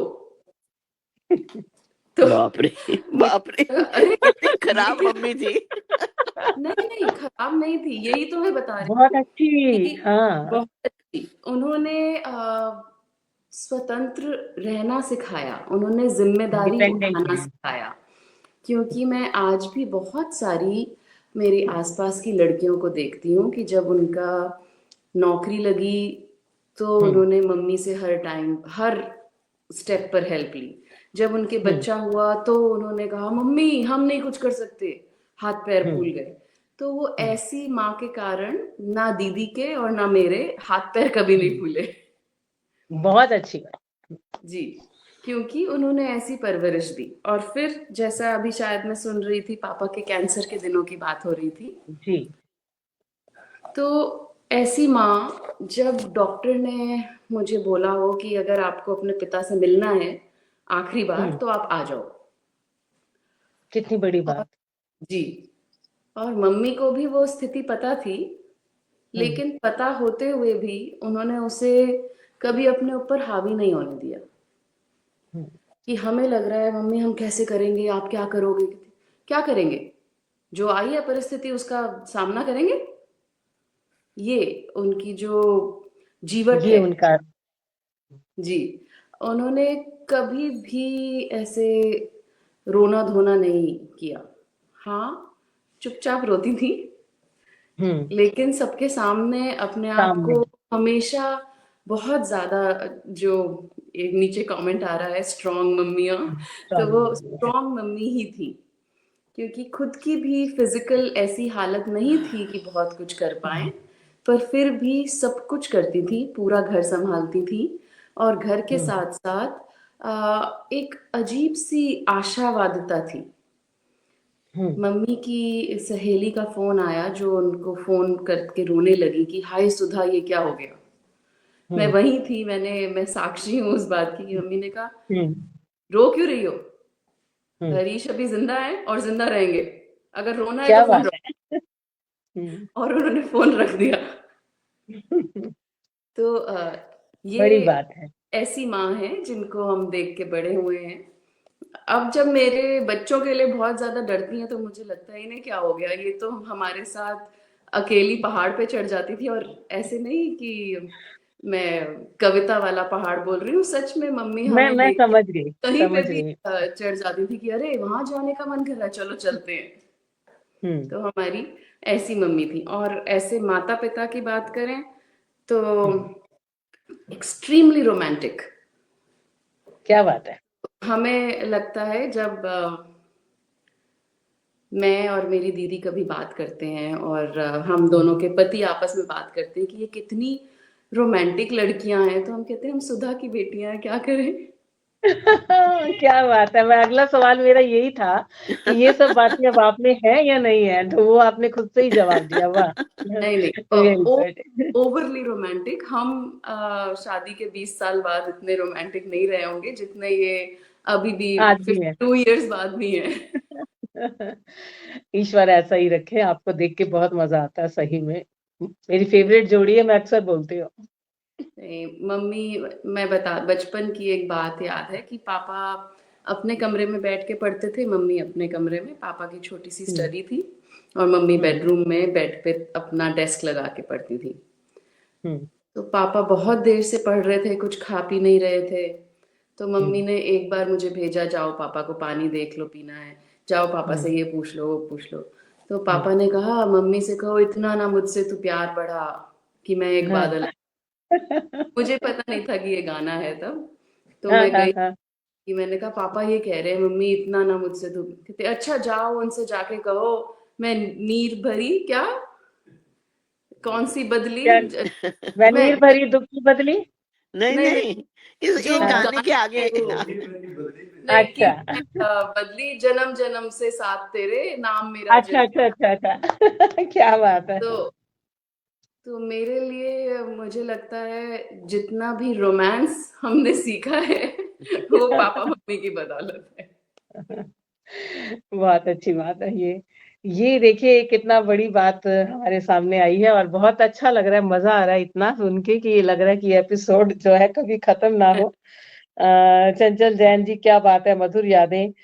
सभी इतना मजा ले रहे हैं ना इस लाइव का, और ये देख के मुझे और ज्यादा आनंद आ रहा है कि बड़े इंटरेस्ट से ये सभी बातें हमारी सुनी जा रही हैं। आपका तो बहुत धन्यवाद। आपने मम्मी हमेशा पीछे रहती हैं और अक्सर अपने आप को कहती हैं मैं क्या हूँ, मैं तो बस हरीश जी के पीछे हूँ, पहले मेरे पिताजी थे अब ये हरीश जी हैं। ऐसा नहीं है, क्योंकि अब वही सबके पीछे है। अभी मैं भी अब पत्नी हूँ, तो कई बार मैं मम्मी से पूछती हूँ कि इतना धैर्य इतना संयम कैसे आया। पापा लेखक हैं, पापा की बातें बहुत रोचक होती हैं, पर बेशक। मम्मी एक ही बात को कई बार शायद 100 बार सुन चुकी हैं, फिर भी उसी हाँ। रुचि से सुनती हैं। बड़ी बात है। पापा को उतनी ही उससे सराहती है कि अरे हैरी वो वाली बात बताओ। तो हम कई बार सोचते हैं कि ये मम्मी ये ने, हरीश हैरी कब हुए थे? ये हमें पता नहीं सुधा है, दी। ये मित्र ये बताएंगे। सुधा दी से ही पूछा मैंने। ये जब हम हनीमून पर श्रीनगर गए थे। अच्छा, वेरी गुड वेरी गुड। देखिए एक और मजेदार बात हमारे सामने आई कि आप लोग हनीमून पर श्रीनगर गए थे, हमें ये भी पता लग गया। तो जी। तो आस्था, तो आप अपने बच्चों के साथ भी अब ऐसे ही स्ट्रिक्ट हैं जैसे आपकी मम्मी थी? नहीं, वही अनुशासन, वही बात आप बिल्कुल सिखाती हैं नहीं। उन्हें?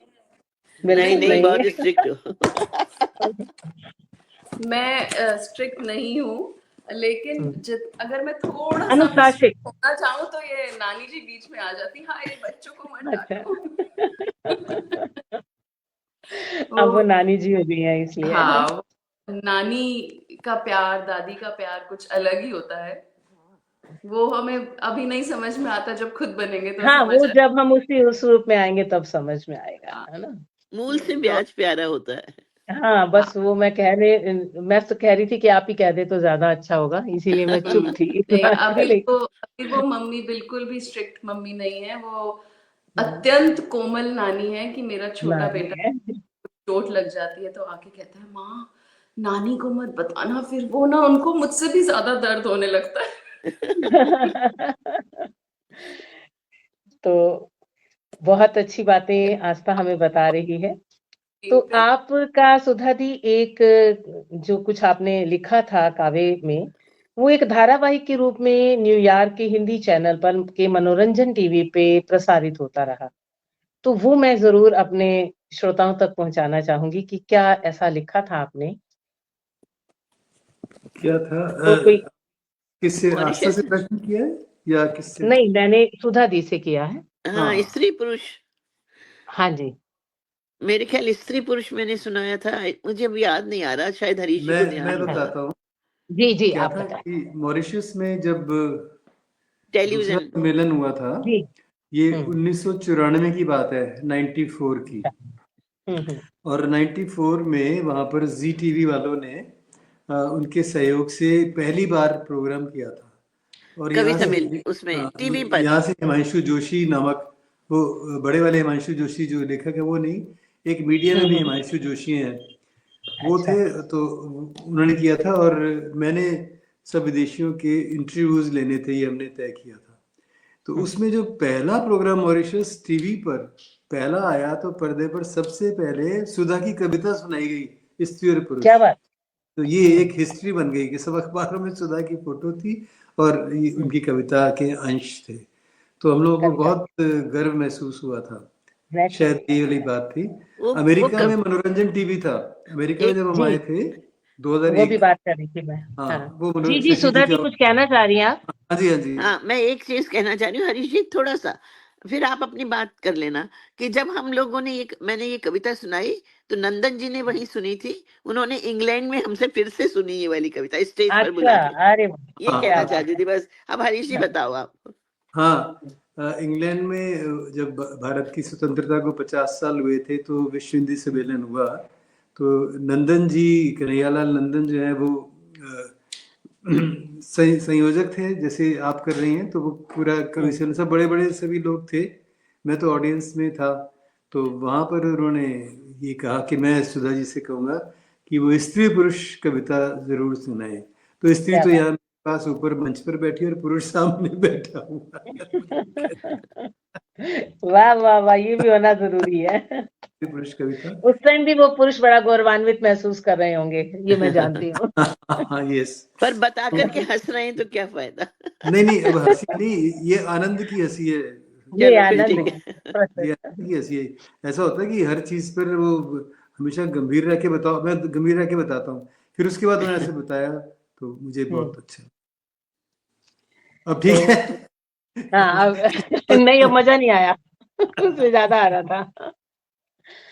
तो आगे बढ़ते हैं। और आपकी बहुत सी रचनाएं जो हैं बड़ी बड़ी सभी पत्रिकाओं में प्रकाशित हो चुकी हैं, गगनांचल, जागृति, साहित्य अमृत, कादम्बनी, और सब जगह आपको बड़े प्यार से सुना जाता है, ना केवल भारत में बल्कि विदेश में जहां भी आप हैं। इस समय भी जहां आप हैं, आप दोनों, आपने अपने भारत की, अपने नाम की, अपने आप से एक पहचान बनाई है। बहुत बड़ी बात है कि आज वहां आप अपनी बेटी के साथ हैं, इसके बावजूद आप अपने नाम से जाने और पहचाने जाते हैं। डॉक्टर सुधा नवल को सुधा नवल जी के नाम से ही जाना जाता है। डॉक्टर हरीश नवल जी अपने ही नाम से जाने जाते हैं। तो ये अपने आप में एक बहुत बड़ी उपलब्धि है कि आज भी जो आपने अपने समय में संघर्ष किए या जो आपने लिखा या जो आपने किया, वो आज भी उतना ही सार्थक है। जी, हरीश नवल जी, आप कुछ कहना चाह रहे हैं? देखिए ऐसा है कि जब हम शुरू में आते थे अमेरिका में तो जहाँ भी जाते थे तो ये होता था कि आस्था's फादर, आस्था's मदर। जी, ये जी, हरीश जी। नवल है आस्था's फादर, ये सुरेश सुधा है आस्था's मदर। मदर, जी। तो तब भी हमें बड़ा गौरव महसूस गौरव होता होता है, गौरव नहीं, और होता वो अब तो देखिए होता ही है, उसमें तो कोई अब बात करने नहीं है। से जब क्या है अभी अभी आपके इसी प्रोग्राम में हम देख रहे हैं कि अन्नदा पाटनी जी बैठी हुई हैं, उमंग जौली जी हैं, सत्य गंभीर हैं, मधु मेहता हैं, प्रमिला अग्रवाल है, दीपिका कोठारी हैं, मधु खरे हैं। ये सब वो लोग हैं जो अमेरिका में हमारे मित्र हैं और जिनके साथ हम साहित्य की चर्चा करते हैं, साहित्य की पूरी कार्यशाला करते हैं। तो ये इन सब के कारण आभा सिंघवी हैं, वीना कुमार हैं, और ये सभी नाम ऐसे हैं जो कि एस्टेब्लिश हो चुके हैं साहित्य में। तो इनके साथ यहाँ है तो बड़ा अच्छा लगा कि आज सुधा की को सुनने के लिए, सुधा को देखने के लिए वो सोनिया जी आपने उनको यहाँ बुला रहा है, आपके कारण वो आए हैं। तो ये बहुत अच्छा। गीता सहाय है, मैं कई नाम पढ़ रहा हूँ कैसे, वो भी सब बहुत से यही नाम हैं, अच्छे नाम। सत्य गंभीर भी हैं, कई लोग मैं देख रहा हूँ नाम ऐसे हैं। और वैसे भी अभी कल्पना मनोरमा जी ने लिखा कि मैं सुधा जी के चित्रों की प्रशंसिका हूँ। जी। कई बार ऐसा हुआ कि मेरे घर में कोई इंटरव्यू लेने आए थे टेलीविजन वाले, तो जैसे ही मैंने दरवाजा खोला तो उन्होंने एकदम से कहा कि माफ कीजिए सर, हम ना सबसे पहले सुधा जी से मिलना चाहते हैं, हम उनके क्या चित्रों बात है, के क्या बात है। तो फिर वो सुधा जी से मिलते थे। तो हालांकि उन्होंने अपना चित्र कभी अपलोड नहीं किया, वो मैं ही करता हूँ। तो लोग कई बार कहते नहीं तुम ही करते हैं। मुश्किल ये है कि मैं अपने भी करता हूँ, उनका भी करता हूँ। कई लोगों को लगता है, पर सुधा जी ऐसे मैं सोचता था मैं उनके कर रहा हूँ तो मेरे लेख वो किया करेंगे, पर ऐसा हुआ नहीं। अब बताओ सुधा जी, इस पर हंसना चाहिए कि गंभीर होना चाहिए? बहुत दुख है, पर मैं करती नहीं। नहीं, तो आज देखिए चंचल जी हैं, अनीता प्रसाद हैं, जयप्रकाश शर्मा हैं, सुधा चौहान हैं, मूलचंद अरोड़ा हैं, नरेश धवन हैं, ये सारे। देखिए नरेश धवन जी भी हैं सुधा, मैं वो पढ़ करके हैरान हूँ कि सभी लोग हैं। भूदत्त शर्मा जी इतनी देर से आए, अभी राधे श्याम खटीक जी, भूदत्त शर्मा जी शुरू से जुड़े हैं। और भूदत्त शर्मा जी ने लिखा कि मंच आज नवल नवल नवल हो गया। तो हाँ। तीन नवल अभी आ गए थे आपके साथ। तो ये सब सुनिए जी, आपका प्रताप है। लीजिए अब आप और सुधा। ये आप ही के नाम का प्रताप है, और ये प्रताप हमेशा बना रहे, और आपका ये सानिध्य हम तक बना रहे। तो हमें काफी समय हो गया है। प्रणाम। हाँ, तो हम आखिरी बात पे, आज की इस आखिरी बात पे आते हैं। हम आपके सम्मानों की बात करते हैं सुधा दी। तो मैंने अभी जैसे पढ़ा कि पूर्व राष्ट्रपति जैल सिंह द्वारा भी आपको कबीर सेवा सम्मान दिया गया था। ये किस लिए आपको दिया गया था? मतलब किसी बात पे, तो किसी कविता पे, चित्र पे, या वैसे किसी कार्य के लिए? और तब आपको कैसा लगा था, सामाजिक या कोई कार्य, भी और मेमोरेबल सम्मान आप हमें बताएं? सामाजिक कार्य, सामाजिक कार्यों के लिए दिया गया था जी। तो कभी आपको कैश के साथ भी सम्मानित किया गया है, जैसे यहाँ साहित्य अकादमी में ये वो 2 लाख, 4 लाख, 1 लाख, ऐसा नो, कुछ? नहीं। तो चलिए, ये सम्मान वैसे सबसे बड़े हैं कि आप एक अपने नाम से पहचानी जाती हैं और नाम से आपको सम्मान मिले हैं। अच्छा लगा आप कैश के बारे में सोच रही हैं। डॉलर बड़ा महंगा हो गया तो जरूरत नहीं। नहीं, जैसे पत्रिका वगैरह में होता है तो वो तो कैश आ जाता है, वो कोई वो बात तो नहीं। आ जाता है। तो अपना कोई ऐसा मेमोरेबल सम्मान जो आपके लिए बहुत ज्यादा अविस्मरणीय रहा हो, कि आपको उम्मीद ना थी और इस तरह से आपको कोई सम्मान अचानक से मिला हो? मैंने आपको बताया कि मुझे तो सबसे ज्यादा वही लगता है, पता नहीं हरीश जी को कुछ और लगता होगा। मुझे वही जो मैंने मॉरिशस में जाकर के पेंटिंग बनाई थी ना, हाँ जी, हाँ जी। वो मेरे वो लिए तो बहुत वाकई ही। बड़ी उपलब्धि थी। जी मैं जी, बताता हरीश हूँ, जी। जी सर। आपने जो आपको वो भेजे गए थे ना, उनमें सम्मानों हाँ में जी। जापान का भी है एक सम्मान। जी है। तो ये जापान का एक सम्मान मिला था, साहित्य सेनानी करके ऐसा कुछ नाम था, या जी के नाम से था। तो वो जब आया था सुधा जी के नाम, तो सचमुच बहुत गौरव का अनुभव भी हुआ और सुखद आश्चर्य हुआ कि ये जापान से आया है। हाँ, ऐसे वो होता तो है। देखे गई थी खुद ही घर हाँ, घर आई थी वो। घर। अच्छा। रमा शर्मा जी जो वहाँ हाँ जापान हाँ में हाँ हिंदी हाँ की जी, हाँ गूंज जी, हाँ जी, हिंदी रमन पत्रिका शर्मा जी अभी निकालते हैं। पानीपत भी आई थी। हाँ जी, हाँ हाँ जी, जी, हाँ हाँ जी, अच्छा, जी। वही। फिर तोशियो मिजुकामी जो जापान के बहुत बड़े हिंदी के प्रस्तोता हैं, हाँ, जिन्होंने महाभारत के सीरियल पर काम किया और जो प्रेमचंद की कहानियों को दुनिया भर में लेके जाते हैं, तो हाँ, सुधा की प्रिंसिपलशिप में वो आए थे उन्होंने कॉलेज वो में। आए थे कॉलेज में और क्या उन्होंने बात। नाटक प्रस्तुत किया और उसमें वो सुधा जी के बारे में काफी अच्छा बोल कर गए। तो ये जो शाब्दिक सम्मान होता है, जो लगे कि बिल्कुल, आत्मा वो तो है ही, होता इसमें है। कोई डाउट नहीं है। जैसे लेखक के लिए सबसे बड़ा सम्मान है कि पाठक कभी जब उनको लिखता है, चित्रकार के लिए जब उसका प्रशंसक लिखता है, और एक अध्यापक के लिए जब उसका विद्यार्थी कहता है, तो हाँ, मेरे इससे बड़ा विद्यार्थी मुझे बहुत सम्मान है। पसंद करते हैं। हाँ, तो इनके सुधा जी के विद्यार्थी मुझे भी मिलते हैं। मैं एमए में जब पढ़ाता था तो सुधा जी कई दौलतराम कॉलेज की स्टूडेंट्स होती थी, तो उनके लिए मैं सुधा मैडम का, नवल मैम का पति था, तो वो मुझ पर विशेष दृष्टि रखती थी कि हाँ ये हमारे मैम के। अच्छा। तो उनके सामने मुझे बड़ी गंभीरता से पढ़ाना पड़ता था कि भैया ये सुधा की छात्राएं हैं। तो वो सब बहुत प्रशंसक थे। और कई कई छात्राएं मिलती हैं तो अभी भी कहती है कि सुधा जी के जीवन ने हमें ये दिया, ऐसा दिया। तो बहुत अच्छा लगता है सुन करके कि ऐसा व्यक्ति जो अपने बारे में कुछ नहीं कहता और बताना चाहता भी नहीं, ये भी नहीं चाहता कि दूसरे को ये बताए। हो सकता है फिर भी सुन के उनको भीतर से अच्छा लगता हो, तो वो ये भी नहीं देखिए, जतलाती कि अच्छा लगता है। तो वो मैंने मुझे अच्छा लगता है। जी मैंने सुधा जी। हरीश जी से बहुत कुछ सीखा।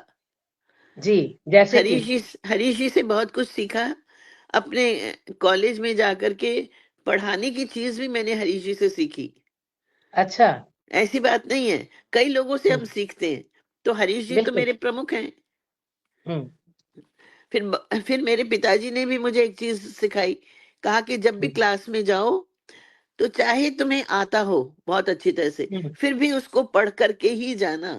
ये बड़ी बात है। जितने भी यहाँ टीचर्स हैं, लेक्चरर्स हैं, या जो भी जॉब में हैं, ये बात मैं जरूर उन तक पहुंचाऊंगी। बहुत अच्छी बात कही आपने, चाहे उसको आता हो पढ़ तो भी करके पढ़ कर जाना। जाए। हाँ, चाहे तुम्हें आता हो कितना अच्छा, तब भी। क्योंकि जब हमें कमांड है तभी हम क्लास को भी कंट्रोल तभी कर सकते हैं कि जब हाँ, हमें अपने टॉपिक पे कमांड है। फिर तो बहुत जी। फिर हरीश जी अपने गुरु के बारे में बताते थे कि वो आकर के ब्लैक बोर्ड पे एक बहुत सुंदर सूक्ति लिखा करते थे। वो भी हाँ मैंने जी। अपना ली। कैसे? हमें भी जानना चाहेंगे वो सूक्ति। मतलब सूक्ति ये कि अच्छे कर्म करो या कुछ जो भी है, कोई अच्छा, अच्छा सा कोई भी उदाहरण। सूक्ति हाँ, लिखते थे। ओके। नहीं, तो हमारे मैंने भी वो अपनाई और मैं भी क्लास में जाके सबसे पहले बोर्ड पर कोई ना कोई अच्छी चीज लिखती थी, जिसका अच्छा। कई लड़कियों पर बड़ा प्रभाव पड़ा। हम्म एक लड़की, मतलब तो वो महिला है, उसने यही कहा कि मैं हमेशा उस बात को याद रखती हूँ जो आप लिखा करती थी। क्या बात है। तो मैंने कहाँ से सीखी? हरीश जी ने अपने गुरु की बात बताई थी, उससे मैंने सीख ली। तो सीखने के लिए हमारे पास बहुत कुछ अच्छी हमारे चीजें आसपास सीखने के ही लिए, हाँ, बहुत कुछ सारी उम्र हम सीखते ही रहते हैं, सीखते ही हैं। एक हाँ, दूसरे से सीखते हैं। इसीलिए मैं तो ये कहता हूँ कि जो हमारी जो साधना अवस्था है, इसी को सिद्धावस्था मानिए।